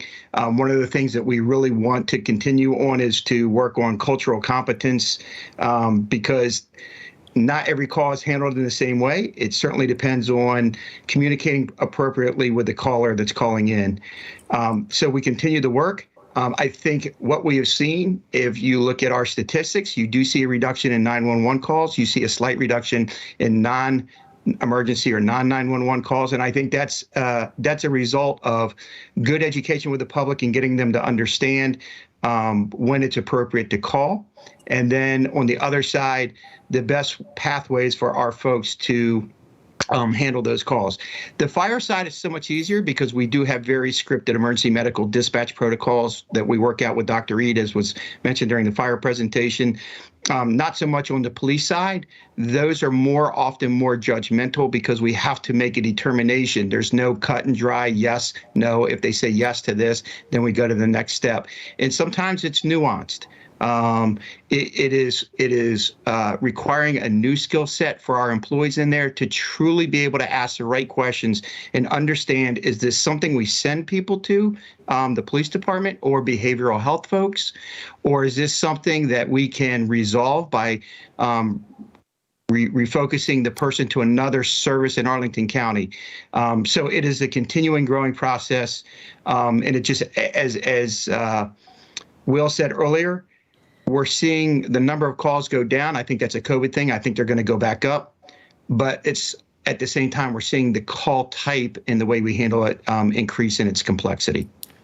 I appreciate that. And I think in your answer is clear.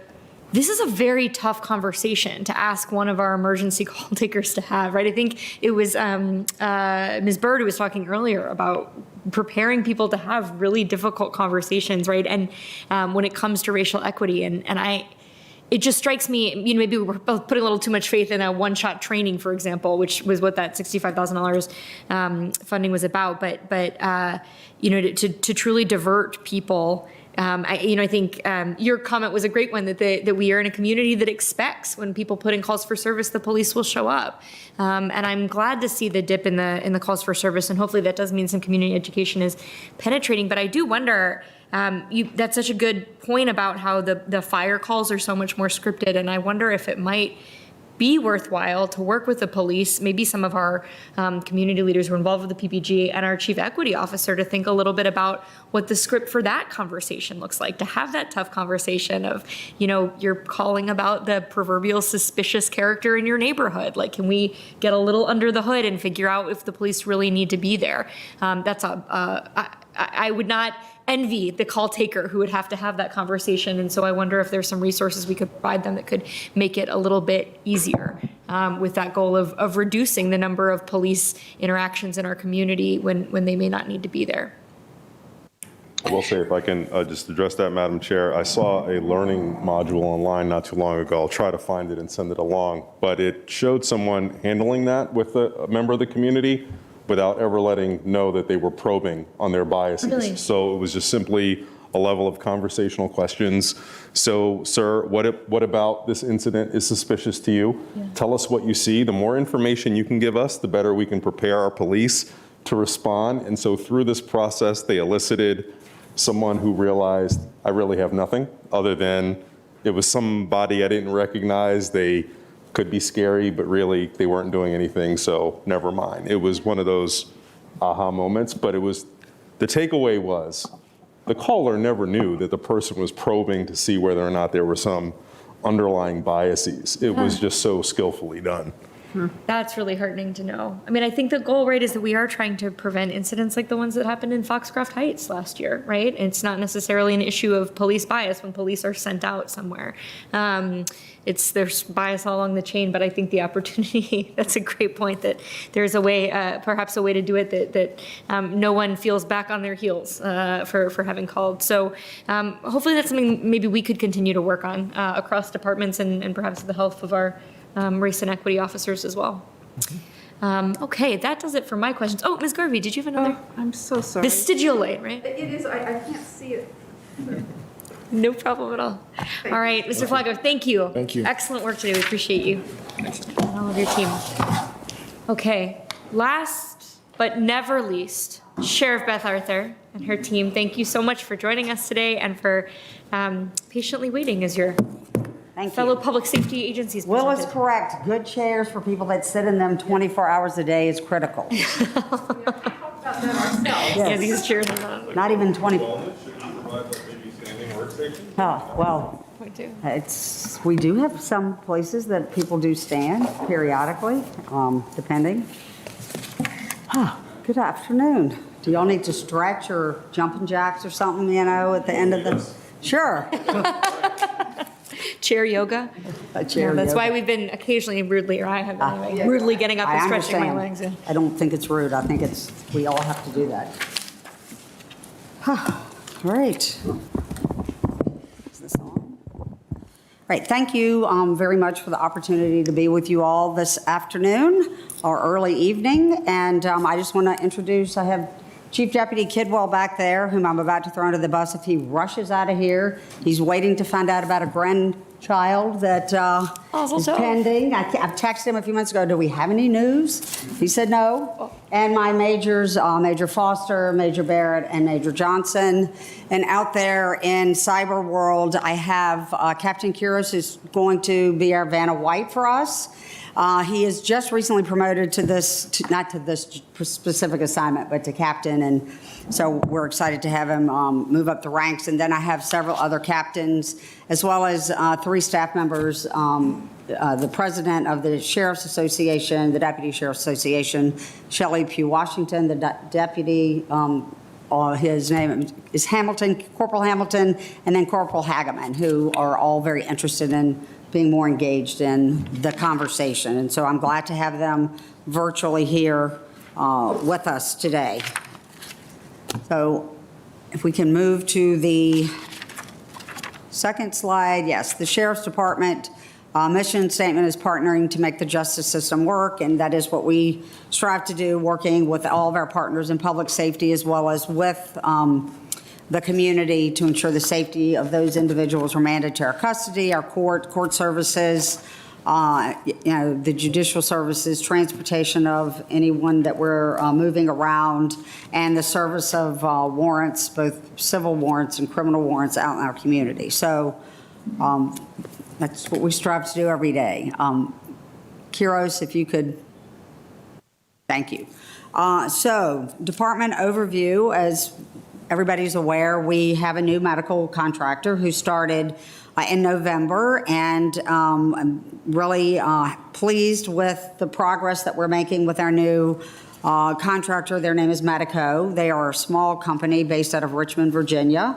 The owner of the company is a physician and actually is in this area a lot because both of his kids are, one's in boarding school, one's at Georgetown, and so he's in the area a lot, and he's been on site quite a bit since they took over the contract. I have been meeting with them on a weekly basis to see where we are with our progress of staffing in particular, care obviously as well. And so we are getting close to 100% of them meeting what their staffing needs are. As everybody is, knows, getting nurses, in particular RNs, has been more of a challenge, I think, than was expected. But the good news is that our contract includes additional registered nurses and for both day and night shift, as well as a discharge planning nurse and additional staff, as I mentioned. But we also have a psychiatric nurse practitioner who is a 40-hour week staff member that's been on site for a while now. We have a psychiatrist who has 20 hours a week, which was what we had before, but we didn't have the nurse practitioner before. And in addition to that, we increased our physician hours from 30 to 40.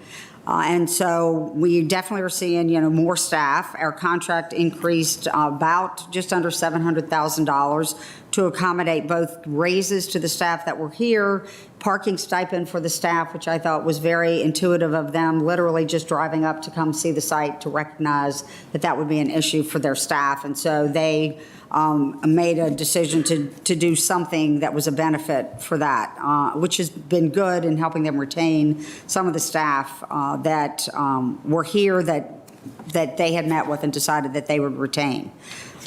In addition to meeting with them on a weekly basis, staff are constantly engaged. Captain Kuros is taking over oversight of our contracts, in particular medical, food service, and phone, and what's the other big telephones, and our canteen contracts, but obviously we'll focus a lot on the two that interact the most with our inmates and individuals, making sure that their care is where it is expected to be by myself and the community. One thing I wanted to make clear that has come up as a question for me is that when individuals are remanded in our custody, for the residents that are in our custody and care, that all of the medical services are provided to them through our contract, that if an individual needs to go out for any reason to the hospital or to an outside medical provider, all of that is built into our contract. And we have what's called an aggregate cap. And so that dollar amount is set. And so any hospital stay, any obstetric visits, delivery of a baby, all of those things will be covered in that aggregate cap and in a negotiation with the hospital for specific rates. But if we overspend the aggregate cap, the county pays the additional money. If it's underspent, the county gets the credit back for those dollars. So it is the best way, and we've been doing this for a long time, but I just wanted to assure you all that medical care is not being based on a for-profit company who might have some concerns about that. They are, in addition to that, if somebody does go to the hospital, if they are eligible for Medicaid, then they will be signed up for Medicaid through Medico. And if for some reason, let's just say they're in our remanded to our custody for a nonviolent charge and the court will release them, they would still then have medical coverage while they might continue to stay at the hospital. A couple other things, those remanded to our custody, one of the things we're seeing, and I've talked to some of you about this, is that we're definitely seeing people that are more acutely ill, both with mental illness as well as physical illness. And so that's definitely created a lot more challenges in the individuals we're dealing with. Just for an example, since July 1st of this year, though, I want you all to know that we've sent 50 people out, 50 hospital runs. So it's not that if somebody needs additional care, whether some of these will be emergency custody orders or TDOs, but there's also a good vast majority of these individuals that are going out for specific medical care. We have seen an increase, as the chief talked about, the opioid epidemic that they're seeing on the street. Well, I'm seeing that in the jail. I think we average somewhere in the neighborhood of 8 people every day that are detoxing in the jail. They are all in the medical unit detoxing. They are all, if they're detoxing, I've added an additional staff member into the medical unit specifically just to literally do 15-minute rounds on these individuals to check on them and to see how they're doing, make sure that they can see them breathing, or if they need additional care. The medical unit is also checking on them more frequently than what the national standard is at my request. And so they are getting, constant care and attention. If they need medication, they're put on medication and they're seen by the physician.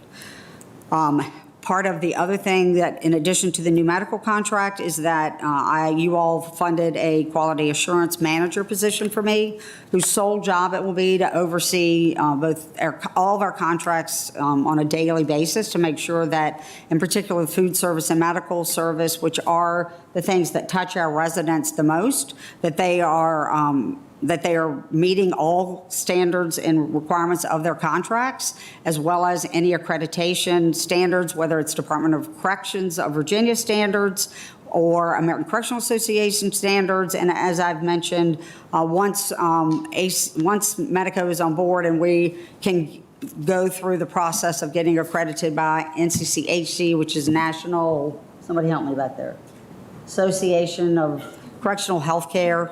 It's a national, specific to correctional healthcare, is another standard that we want to, accreditation we want to get. But it requires a lot of data collection, and so we need to have them on board, this new position on board, to ensure that we are going on the right path to do that. We have actually, this job has been announced and closed, and so we should be getting interviews done soon to get this person on board. In addition, we have been working on a new phone contract. That phone contract is going to include tablets, which has been a long desire of mine, as well as video visitation options. The tablets, the video visits phones are something that are secured on the wall with a screen so that they can have video visits, but they're not in a private setting, which would not be an appropriate setting for in a correctional environment. Tablets will provide us opportunities for programming, educational and religious opportunities. Everybody will have one, and we hope that we'll have them up. I never, hope is not a strategy, as my husband likes to say, but the goal is to try to get them up and running by the end of the fiscal year. It's a long, arduous process because of the backbone of the technology that comes with these systems in a building that is 28 years old and rebarb and solid concrete. So it's not that easy to just run the backbone technology we need. So that is coming, and we are very excited about it. In addition, we have a college that's been waiting for 2 years to help start providing college coursework for free to individuals, but it'll also help us with our GED program and studying. I believe they'll have access to Lexis also from this tablet. And so it'll give them and give us a lot more opportunities to provide services, and a lot of our services have been really curtailed because of COVID and the reliance of volunteers that we have not been able to allow in the jail for the last couple of years. The other thing that I did want to mention, both in our canteen account and our phone account, one of the things that's coming with this new phone account is that our prices will actually go down for local calls, and the video visit calls are, I think, fairly reasonable. We've checked around, I think it's $5 for a 20-minute visit. It saves somebody traveling, having to pay for parking and gas and things of those natures. We are also planning to try to have a station that's also set up in-house, that if somebody wanted to come in-house and do a video visit, but we're back to doing some personal visits, just not our normal schedule that we would do for personal visits. Staffing actually is impacting part of our inability to reach that back up, and we'll talk about staffing in a little bit. But I'm excited to be able to get the tablets in place and the video visits available, and the fact that we are continuing to monitor those costs and canteen costs as well. I just met with our vendor to ensure that we are looking at market rate, what we can walk into CVS and purchase a candy bar for, not what, even a 7-Eleven, which is typically the standard bearer for canteen prices, and I don't think that's appropriate. And so I went off on the M&M price point. I said, I happen to love M&Ms. This is ridiculous what we're charging. So we lowered some of the prices, and I let them, inch up a little bit of some things that were reasonable to do. We're all seeing inflation impact everything that we're paying for, but trying to be careful about the way we do that. The other thing, well, we'll talk about that when I get to equity and some other things. Wellness, as Chief Penn talked about, the 2 new positions, we are all fully in support of adding these additional positions. Captain McMichael from my staff has been our liaison to this committee. He is passionate about this issue. He has a second sort of side business that he does just talking about staff wellness. It's a big passion for him. So I'm happy to have him working with Dr. Cooper Lucas and this team to help ensure that we are supporting our staff and their mental and well-being. With peer and family support, I think are critical so that family can know and understand what our staff do on a daily basis. And when they come home from work and don't want to talk about what they've done, or they do want to talk about it, they have some context to know about that. So I look forward to us trying to be more engaged in that area, as well as, training and supporting them if they need mental health and wellness services, and it not being a negative for somebody to need to reach out and seek those services, I think is critically important. Our community partnership, let's see if Heroes, thank you.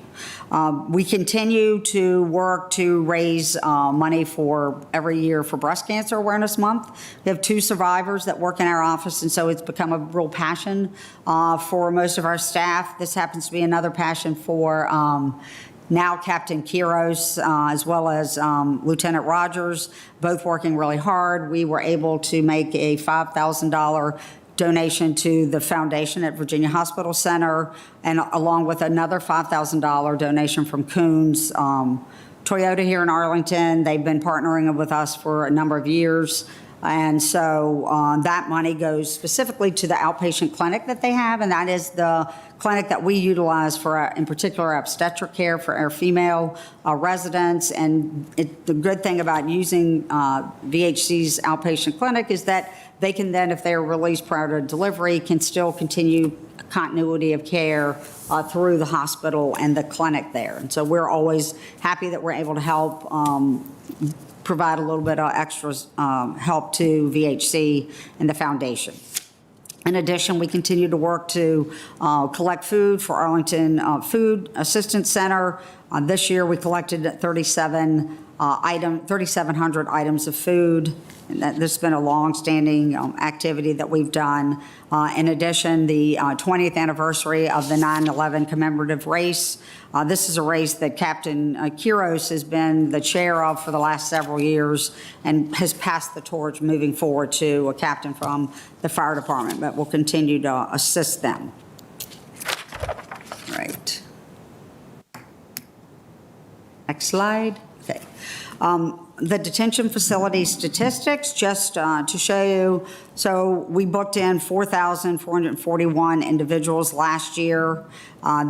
Some of these individuals will come in and stay for an extended period of time, pre-trial, post-trial, sentencing, but the vast majority of them will stay less than probably 25 or 30 days.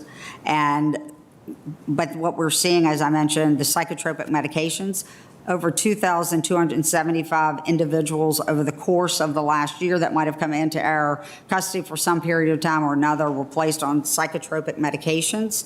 I think about 2 months ago, we just looked at the stats, and of the 275 individuals, remanded to our custody. We had 66 on fairly significant psychotropic medications. That doesn't include people with issues like depression or anxiety, but serious issues. In addition to that, of individuals that have been in our custody, 168 of them, we requested competency, the proverbial we, DHS, and the wonderful staff that they have that work with us in the detention facility, worked with the courts, with attorneys, to have individuals' competency looked at. We had, I think, 11 of those individuals. We've got emergency temporary detention orders on. I mentioned the withdrawals and withdrawal symptoms, 258 individuals that we've dealt with over the course of the last fiscal year that were detoxing, 9 suicide attempts, 21 individuals that went on hunger strikes. Now, the good news is because of the robust DHS staff that we work with, they're able to go and talk to these individuals, in particular, like individuals with a hunger strike, and you're talking about a few days of not eating versus weeks, or someone that might go extended. And I'm sure you're aware that in Virginia, in the Tidewater area, in one of the regional jails there, they had an individual who went on a hunger strike and ended up dying from being on hunger strike. So it's something we're very keenly aware of and pay a lot of attention to. Let's see. And again, 65 temporary detention orders and emergency custody orders of individuals that have been arrested and then come to us. This doesn't include all the people that either are diverted by the police department, or once they come in, the magistrate may divert them and say, no, you need to take them to the hospital on an ECO. I will also note on that issue, I think it was last weekend, not this past weekend, but the weekend before, I believe the police department had 3 people that they were sitting on at the hospital, and we had 2 people we were sitting on, like all weekend from like a Thursday for us, I think, until at least Monday. This issue is so, I mean, the impact that it's putting on and the strain on just the public safety system, I think it's unbelievable. You know, the amount of resources to think about having 5 law enforcement people all sitting at the hospital on individuals that we should be diverting somewhere while they're waiting on a bed. It's really a serious issue and concern that I have. I mentioned the detoxing, the 15-minute rounds. We added, again, that second deputy, and we've been doing that for over 2 years. We've also seen an increase we've had to administer for individuals that have come into our custody at least 4 times since July 1 Narcan in the jail. And then we've sent them out to the hospital from that. But we've, again, you know, we just continue to see this deterioration of people that we're dealing with. Staffing, heroes, thank you. As everybody's talking about, you know, retention and recruitment of our staff has become very difficult. We seem to do okay getting them. We're doing terrible keeping people for longer than a couple years. I think right now we have 12 people in the current class. We have maybe 4 or 5 people that we can send to the next session. We had 17 or 18 in the last session that should be rolling off their field training. We do anywhere from 10 to 12 weeks of field training with each one of our staff, 24 weeks in the academy. It's a year process to get them, in essence, through all of that in order to get them up and running, and then for them to leave after 2 years. It's a lot of money that the county is spending on people that we're hiring and not being able to retain. Back in October, I had to mandate overtime again. This is the second time I've had to do this in the last probably 6 years. I don't like doing it. It's really bad for staff's morale, and you know, there's a lot of people that are glad to volunteer to work 7 days a week, 365 days a year. I don't allow that. I don't think it's very healthy for anybody, both mentally and physically. So we make people share the wealth, if you will. And so, you know, if everybody picks up at least 1 extra shift a month, it keeps some people from working all the time, or people being voluntold Beth Arthur, you're going to work tomorrow, when you're supposed to be off, and maybe you have, plans made, and then you're being told that you have to come into work. So I figured if everybody is told they have to work overtime at least 1 to 2 days a month, then that at least shares some of the need for the overtime, and you can schedule it and versus us telling you that you need to do it. The other thing I want to mention here when it comes to recruitment and retention, and I know Chief Penn showed you that salary scale. Well, my salary's below his by a couple $1,000s. I don't lose people to other sheriff's offices. When we do our staffing comparisons and we're looking at pay, Arlington, Alexandria, Fairfax, and we use Loudoun, that's not where I'm losing people, including Loudoun that does law enforcement. I've lost, I think, one person in the last 3 or 4 years to Loudoun that I know of. Now, that doesn't mean people aren't telling us where they're going, but I think we've lost, I have the number somewhere. We've lost, I think, Tara, what's the number? Since when? Since July 1. July 1, we lost 13 from 0 to 5 years, and probably close to 30-ish to 35. And the individuals we're losing that in that early group, it's a lot of young people that are they're going to other law enforcement agencies. They're going to Falls Church. They're going to Loudoun County, Leesburg. They're going to Herndon. They're going to Northern Virginia Community College. They're going to smaller departments that can hire them above entry pay, give them a bonus, and they don't have to send them to an academy. All they have to do with them is send them to their field training program, because they've already gone to the same academy that we're all sending our people to.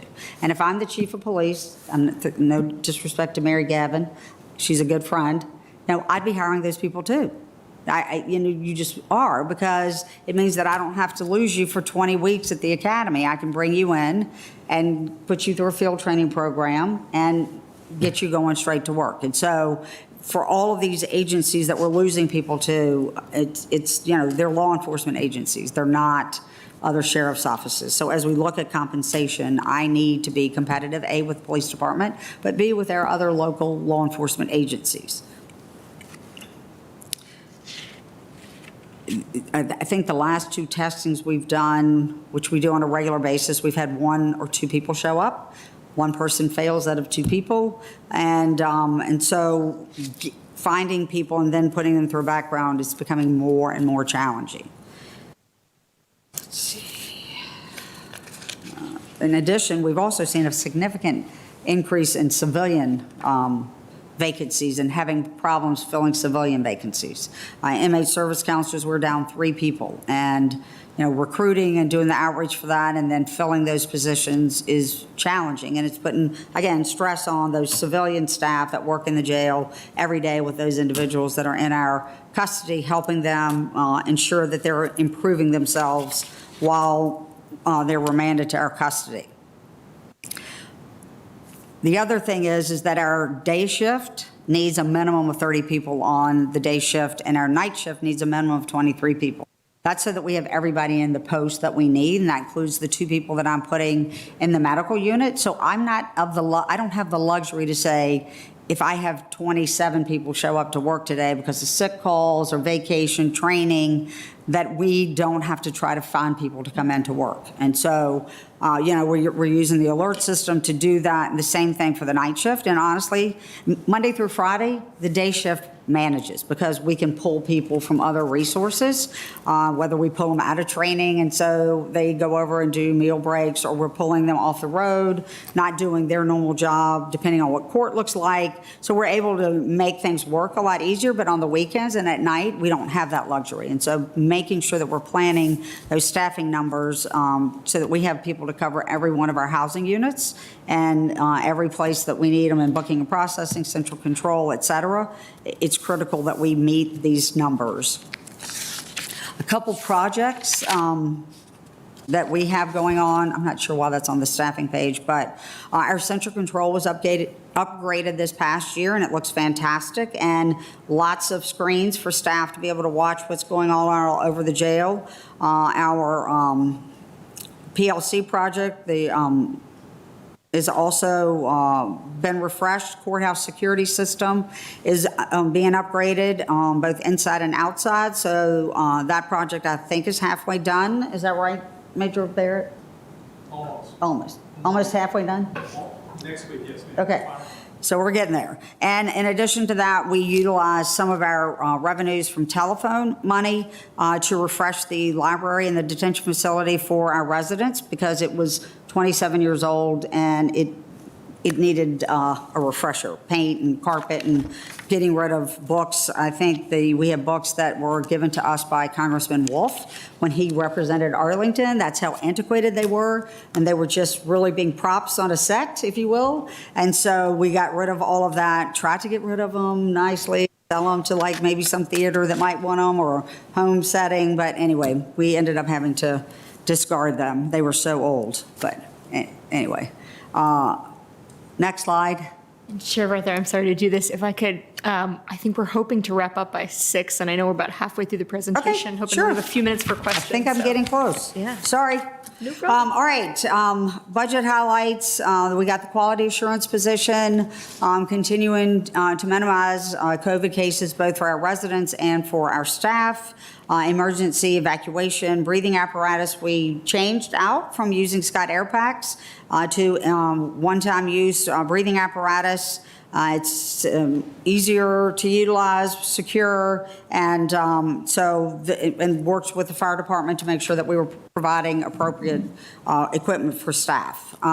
Exploring technology and for staff and inmate wellness. I think we've talked about this maybe before, but in particular for the inmate population, not the entire inmate population, but for maybe somebody with a health issue, that we can have some kind of device that might alert you if they have blood pressure goes lower, blood pressure goes higher. Nothing as sophisticated as you would have in a hospital because that would be very expensive, but looking at something of that nature. We do have money, as I understand it, in PAYGO to have our showers refinished. We've talked about this in the last couple budgets, and so I'm excited about that. In addition, again, we used revenues. We're replacing all the washers in central control in the jail because they are worn out, and so those are being replaced anyway in the not too distant future. Focusing on equity. And looking at some of the issues with our residents. Workforce pay is something that we've talked about several times. Despite the fact that we're paying more than anybody else in the area, we are still looking at ways that we could potentially increase our workforce pay, and not to minimum wage because that's not really a good incentive. Realistically, it also would cost a huge amount of money. But if we can do something that's more equitable, that helps them have more money to purchase canteen or potentially have a little bit extra money when they leave that they might have in their pocket. We have been providing, with COVID, 2 free phone calls. It is my intention when we get the new contractor, well, the contract's in place, but that we continue this at least, until we can get our visiting back where it needs to be and the tablets in place and video visits in place, and look to provide at least 1 free video visit. Whether we do this on a monthly basis, weekly, it depends on the cost factors. Because we do utilize funds from canteen specifically to pay for a teacher, educational instructor, full-time, to work with people on GED and things of that nature, utilizing those funds. So jumping to staff, we have been working with Challenging Racism prior to the pandemic.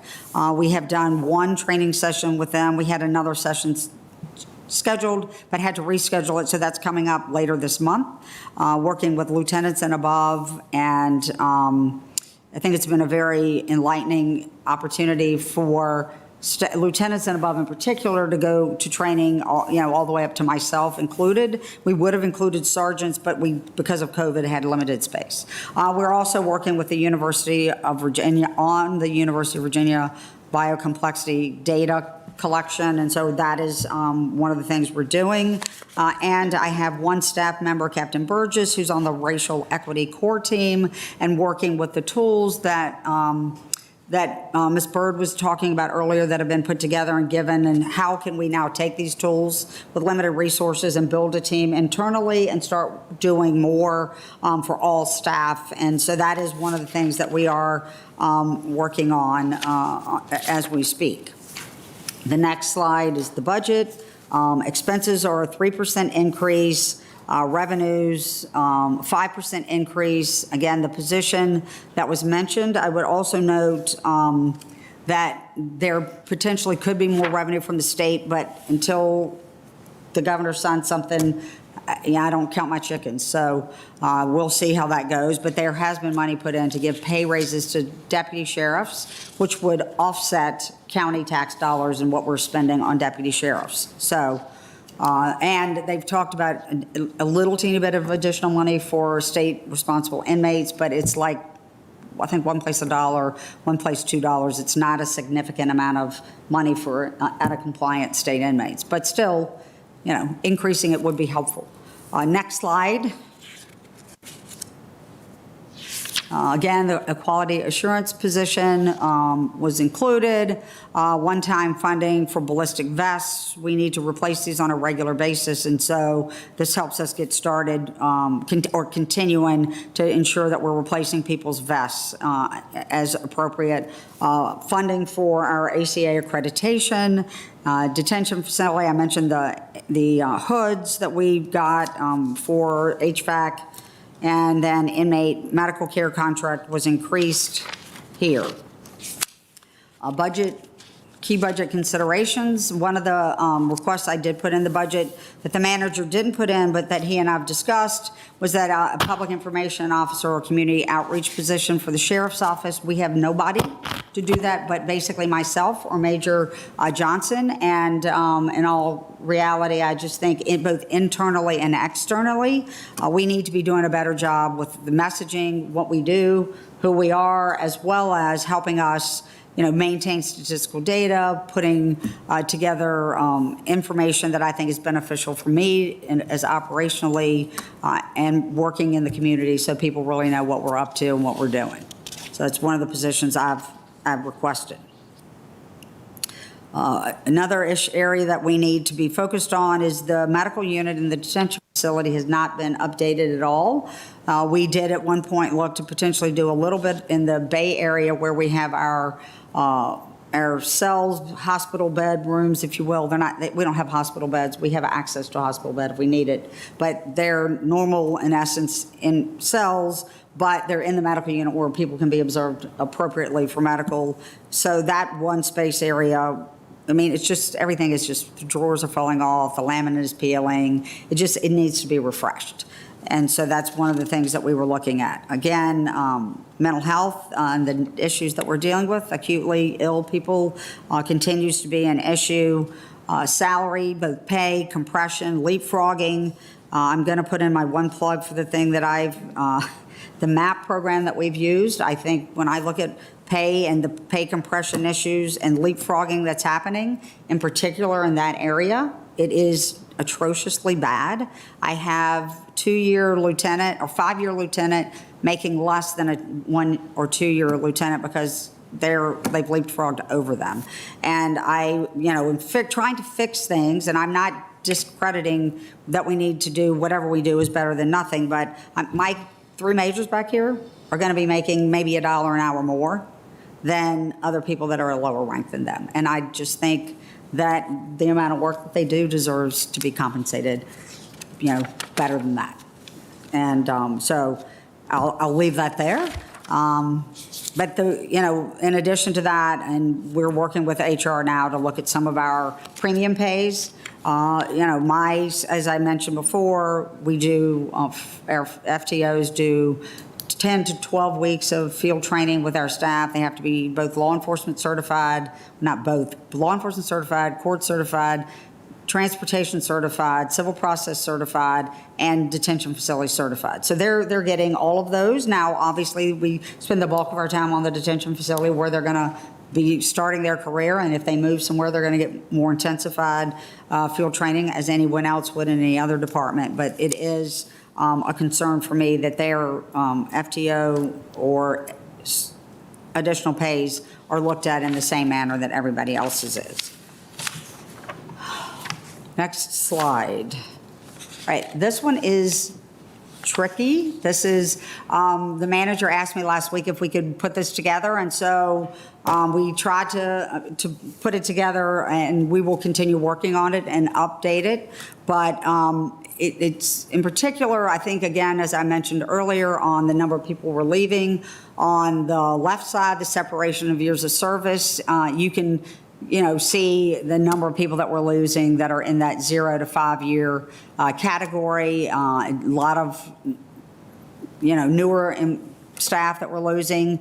I think if you get into the 25 plus years, for the most part, the people that we're losing in those categories are people that retired, either took a buyout at some point or retired based on years of service. And so I'll just talk about the functioning staff per quarter. And really, I need to focus on FY 21 and 22 because that's what we were trying to focus on to get this information. And even though the numbers up there, like for instance, in the first quarter of 2021, it says 220 FTEs. Those are the filled sworn positions we had, but functioning-wise, we only had 161 functioning positions. And if you just jump into 2022 now, just because of the essence of time, it shows that we have 223 in the first quarter, but in reality, our functioning numbers are 150. And then the second quarter, 228, our functioning numbers are 159. So you can see we need to fix this. But at any rate, they worked on it. I was on vacation until yesterday, and so we're going to continue to work on putting this chart together. And I think that's it, quickly. Great. Thank you so much, Sheriff Arthur. Go I up. appreciate it. Mr. DeFranco, are you ready to start us off with questions? Sure. Sheriff, thank you for the thorough presentation. Slide 5 has a picture that is, we've talked with respect to the fatalities in the jail, there's, I would take some, I think we all need to see what we can do to prevent anything else from happening. And that picture in the bottom right is what has been in my mind because I did a ride-along. I don't know that that's actually that bottom floor, but... No, this is the medical unit. Got it. So, That's been a long time. I probably should do another, see if I can do another tour. But the question for me is, the oversight person is helpful. Can you describe a little bit, and maybe this is a DHS question, but I've talked a little bit about whether a psychiatrist or someone, we are working to do the diversion that we could do at the front end with the police. correct. But is there, until we get to that, we all want to get there as quickly as we can. My understanding is that there is, in medical, there is a psychiatrist or a doctor trained with mental health awareness during the week, 9 to 5, but somehow not nights and weekends? Right. Well, so the mental health, so I think we have 10 total DHS staff that work in the jail. Got it. We have some that work in the mental health unit on the 11th floor. Yep. That's where the psychiatrist and the nurse practitioner, psychiatric nurse practitioner work Monday through Friday. But the psychiatrist, 20 hours a week. The nurse practitioner, 40. And then we have other DHS staff that either work with general population, but also work in the ACT unit, the Addictions, Corrections, and Treatment program, which is, both female, male side, and we've been doing it in some hybrid, figuring out ways to make it work without using the housing units, because we've been using the specific housing unit that ACT normally is in for our intake, because we needed a place, and that unit is divided in half, so you can have one person that can manage 2 sides at the same time. But we're still, DHS is still managing and working that program. And so I think a good maybe half, 4 to 5, 6 staff people are ACT unit. 3, okay, I thought it was more than that. All right, so they're working in the ACT unit, which is the Addictions, Corrections, and Treatment Program. Then you have staff that just work with general population, then you have the intensified staff that are up on the 11th floor. Now, that does not mean that if the psychiatrist needs to see somebody or the nurse practitioner is needed somewhere else, that they wouldn't, because we have overflow people from our mental health unit that are in other areas of the jail. So anybody that needs that care is going to get it, but you have 20 hours a week. And the psychiatrist is on site.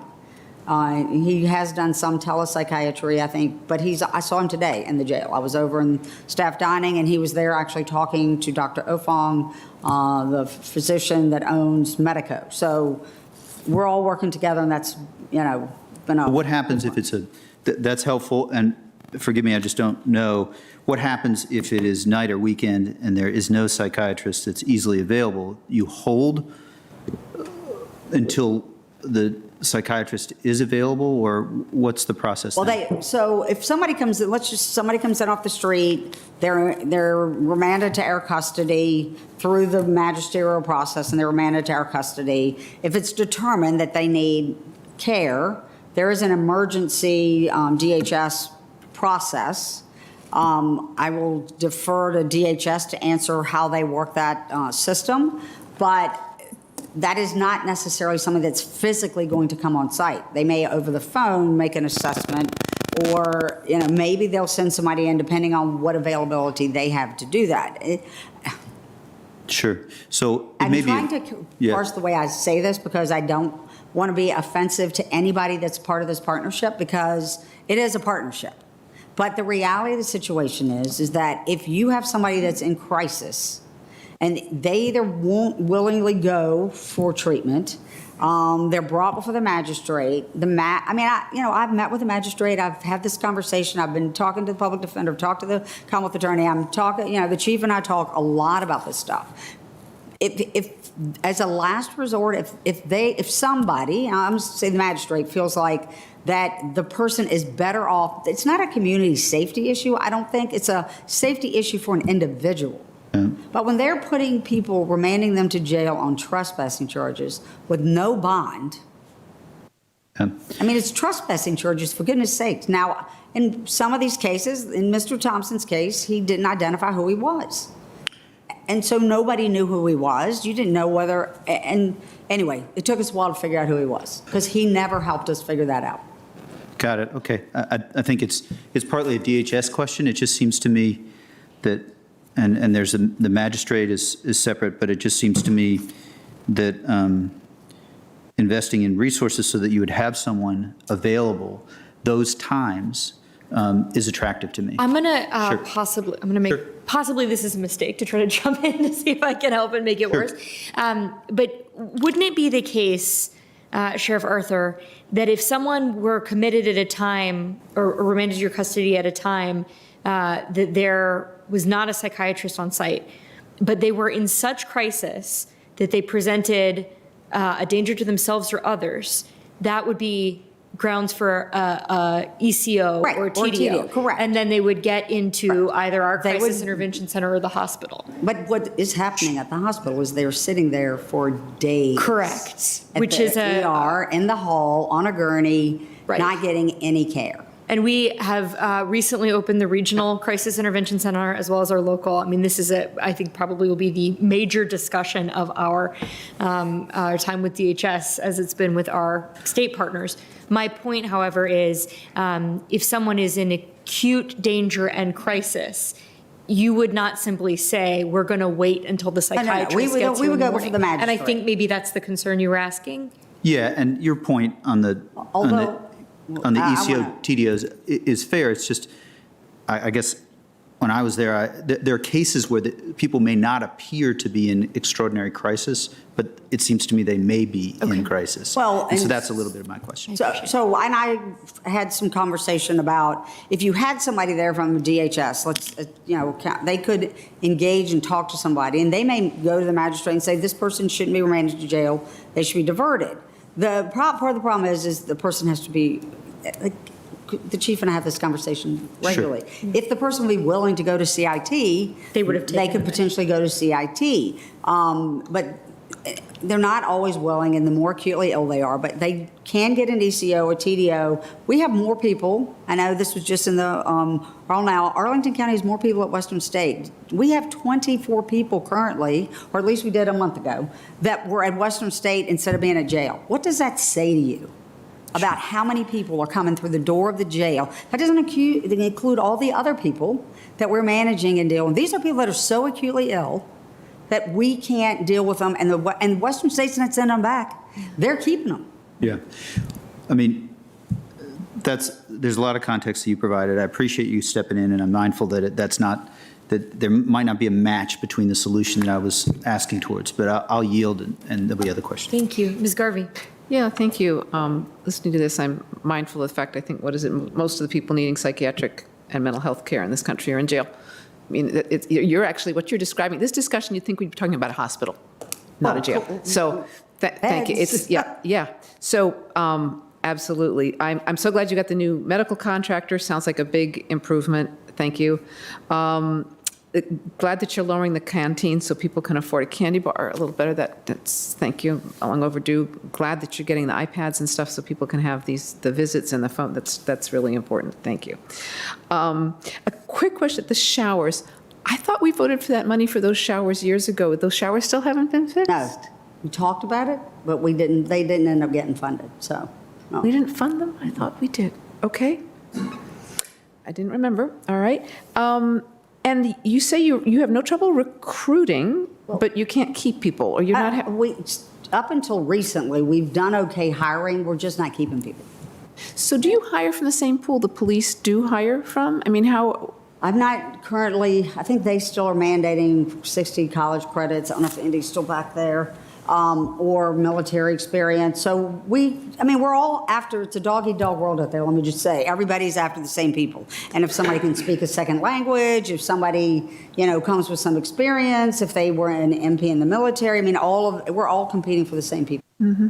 And are you trying different ways of recruiting? I assume you are. You're trying, we heard that from Yes. Chief Penn. Yes, we are. You're trying a lot of different areas. Okay. I don't think I have any real sort of questions. Sorry to hear about the showers. And the psychiatric issue is one we're just continuing to deal with, and hopefully this new center will really help. It's just gotten worse. The state closing hospitals this summer. Oh, it was a catastrophe. And literally on a Friday or Saturday night, I've got 2 people driving to southwestern Virginia for a bed. Yeah. It's how long is it from here to southwestern Virginia? If it's 7 or 8 hours in one direction, and we're expecting people to literally drive back and forth. Yeah. No. Which is insane. I've been talking about, we can't do that. Well, That's safe. I think the legislation that will allow ECOs and TDOs to be handled by private transport rather than public safety is pending, but that's. But you have to find somebody that's willing to do it. And private transport. It's harder in Northern Virginia to find that. Am I having the lights shut down on me? That's true. I think we are at the point where the Oscars is playing us off the stage. So I might move this. I mean, this is an incredibly important conversation, so I don't intend to give it short shrift, and I think everyone to be continued. Mr. Karantonis? In the interest of being timely with the meeting, I have 2 questions, very specific. One is, I've seen the numbers for lockdown shifts. They are consistently high, but I don't know how many shifts we have in total. So about 700 plus shifts end up to be lockdown shifts, right? Oh, yes. So that concerns me a little bit because lockdown means something. It means that people are held under conditions that we wouldn't like them to be held. And nor do we normally do that. Yes. But what does it mean, 700 plus? I mean, the total. So phase 1 and phase 2. We run in the jail. We run 2 12-hour shifts. And we have 4 shifts. They run a 12, so it's a rotating shift. You work 2 days, Monday, Tuesday, you're off Wednesday, Thursday, then you work Friday, Saturday, Sunday. Then the next week you're off Monday, Tuesday. So they rotate, those 4 shifts rotate like that. We only if our numbers drop to a certain point do we do lockdowns. Although I will say, when Omicron reared its ugly head, when COVID reared its ugly head, we did lock down more to minimize how many people were coming out and being around each other. So we have done I would say a little bit of some of what we've done this past 2 years has been based on just COVID, but some of it is based on staffing. And staffing is the driving force most of the time that we would ever lock down people. Okay. And if I didn't answer that, I can get back to you. I will follow up in writing on that. And the second thing is, we have heard many times here from constituents, from people who are affected, about the high frequency or the high likelihood that somebody who's released from jail and has a open federal warrant because of immigration issues, et cetera, that they are sometimes federal authorities are just waiting for them. So this creates a lot of anxiety, right? Not only with the individuals, but also with their families, their communities, et cetera. How do we build in a system to protect and to disengage our local law enforcement from federal law Okay, first of all, unfortunately, none of those groups or individuals have come and talked to me, and I would happily sit down and have very in-depth conversations in all of these cases. And without a specific circumstance, I can't answer 100% your question. But what I would say to you is, A, we recently have gone back and changed our policies and made adjustments to them. But you also have to understand that here's the problem with dealing with that in particular federal agency you're talking about. They don't tell me why they are interested in Beth Arthur. So I don't know if they want Beth Arthur because Beth Arthur is wanted in a gang murder case in Houston, Texas, or Beth Arthur overstayed a visa. That's the really difficult thing in dealing with ICE, and they don't want to share any information. Literally, I was told to my face by a state supervisor that it's none of my concern they came in contact with law enforcement. So having said all that, I think now I'm going to look at Major Foster back here because we just changed the policies about several months ago. Are we giving notification 24 hours if somebody's in our custody that's been convicted? 24 hours if they're sentenced, and if they're just happen to be getting released on bond, we will notify them at the beginning of the release process, and then we release them if they're not there. Right. So they're notified, but they have to be at the door and pick somebody up. And I think statistically, I don't know the current. right. I haven't looked at them, but I think the last time I looked at them, maybe in the course of a year, it was 12 or 20 people, and we just changed that over the last several months. And I will specifically provide you exactly what our new process is. Yeah, and some data on how many detentions. Okay. That would be very interesting to me. Thank you. Thanks. Mr. Dorsey. Yeah, I'll just say within the realm of your discretion, that seems very reasonable, that if someone is released without a sentence, that, a courtesy, but if they're not there, then that person is released. I really appreciate that. I also really appreciate the affordable video visitation. I think that's really just a key component in making sure that people can stay connected while they're incarcerated and have a reasonable opportunity to sort of maintain and grow relationships once they're released from incarceration. So great stuff. I'm concerned about the staff and the retention issues. So hearing your verbal description, seeing the chart, and losing so many people who were recently trained and new on the job. So accepting your assessment, that they're going to other law enforcement agencies that pay better, basically. Something just like popped into my mind. I mean, we deal with this in the private sector all the time. Your profit motive, if someone else is going to pay to train someone and you can get them for just a nominal marginal increase in paying their salary, you'll do that every time. Right. Why does that exist in the public sector, in public safety? Well, if I can continue a little bit, we talk about all the mutual aid agreements and cooperation that we have, yet we have this culture where folks are spending hundreds of thousands of dollars to train folks, and then a neighboring jurisdiction is poaching them for the marginal price of paying them a few $1,000s more a year. That's not really cooperative.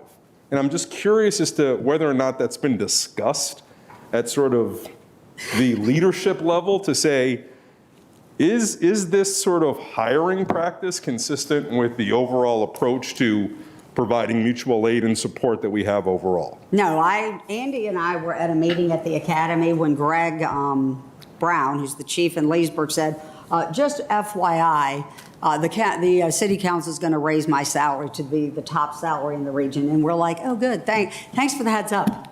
Now, I mean, and it's literally just, it's a dog-eat-dog process right now. Everybody had lots of people that left and retired when they could. You had people that just have gone. And let me just say, some of the people we've lost have just gone to do something else. I think we had one person that went to sell Geico Insurance and somebody else that they're just getting out of this business. The last 2 years have not been fun to be a law enforcement person. And, you know, not that anybody doesn't understand. I mean, I understand a lot of the conversation, don't misunderstand me, but it's not been fun. It's been tough. And so I think that's part of the problem. And then I hear you on the mutual aid agreement, but everybody's got to have staff, and everybody's hurting for staff. And I will also acknowledge that some of the people I'm losing are going to go because they want to be in law enforcement. They take the first job or they get here. Some people really like it. Some people, you know, want that itch to be on the street. Some of them, I honestly think they're going to go to another agency. They're not going to be required to work overtime. That life is, you know, the grass is going to be greener on the other side, and it's just not. We're all in sort of these positions where we're understaffed. And so I guess the next part, I mean, you know, I want to be very clear. I'm not suggesting that you all collude to suppress salaries or anything like that. Trust me. We're colluding to increase the salaries. But are there other forms or other retention strategies like loyalty incentives that you could think about to sort of, I mean, as you can tell, it kind of galls me that any other agency would willingly know that a colleague that we're in this business of providing mutual aid and comfort to spent X amount of money training them, and I'm going to reap all the benefits of that. That seems, I just couldn't do that in good conscience, me. So anyway. I get a lot of, oh, sorry about that. But I mean, think about this. If you work for Nova, it's not a 24-hour job. Their campuses they might have a couple people that work through the night, but as a general rule, I mean, I think they're done by 11 o'clock. So you know that at least it's not, you know, you're not subject to working the midnight shift, if you will. Whereas it's a fairly comfortable, knock on wood, I hope nothing bad happens, don't misunderstand, but I had a couple of people that have been with us for 10 or 11, 12 years that went to Nova, which were really surprising to me. Okay. Yeah. So the one other, are we done? I had one question for you, but I don't know. No, go ahead. No. Well, I was just this is pretty specific, but I really appreciated your point about the connection of the quality assurance manager to the accreditation efforts for the national associations of standards about healthcare provision. And I wanted to ask, in addition to, you know, gathering the necessary data to apply for those, is that position, do you envision them being empowered to then bring back to you and other leadership of the department possibilities for improvement in provision of medical services? Absolutely. Can you say more about that? And issues. If they see issues or problems, they'll report to Captain Heroes, or Vanna White out there, and in any issues that, you know, he will work with them to ensure that we bring anything up. But if they see something that we can improve on and talk to other jurisdictions. So the Virginia Department of Corrections has standards that all jails have to abide by, to include life safety. They come in every year and inspect us. American Correctional Association also has medical standards, and we do a 3-year cycle. We have prison rape elimination. We also are inspected randomly by the Justice Department's U.S. Marshal group that comes in, and because every now and again we keep a federal prisoner on their behalf. And so then we'll add this other layer. So it's not, we have people constantly coming. Right. But these are the sort of stretch opportunities, the additional accreditation. Yes, and the additional accreditation, I just feel like gives us one more process for us to layer into what we're already doing. And I did notify you all that I had asked the National Institute of Corrections to come in. I forgot to mention this. And they have agreed to do the technical assistance. And so they're waiting. They have a pool of people that they will bid things out to. It comes that technical assistance does not cost the county any money. The only thing that I've really requested is that it not be somebody that serves on the Board of Governors of American Correctional Association, because I serve on that board, and I want to make sure that the appearance is obvious and that it's not somebody that I personally know that might also work for NIC. Not somebody that I know professionally, but there's at least 1 or 2 people that I know do stuff for NIC that A, used to work for the sheriff's office, and B, are actually personal friends of mine. And so I want to make sure that those are not people that would be involved in doing this. And then they will bring their people in, and we'll give them full access to everything that they request, and both mental health and medical. Well, I really appreciate that. I'm glad that we'll both be getting those external perspectives as well as the lens or the rubric of the external accreditation. And I'm really pleased that this budget proposes there be a person whose job it is to help follow through on those recommendations. Thank you. Because that's a significant lift, right? And I'm sorry, you had one final point you wanted to make. That was it. That was that I one. just wanted to fill you in on where we were with NIC. So We appreciate you. Thank you so Thank much. you. Thank you, Appreciate colleagues. it. And we will see you soon. bye. I was in New Orleans for 4 days. It was fun. My kid was on a float, so he really wanted us to come down. So Thank you. We are adjourned. We'll see everybody at 3 p.m. on Thursday for our next budget work session.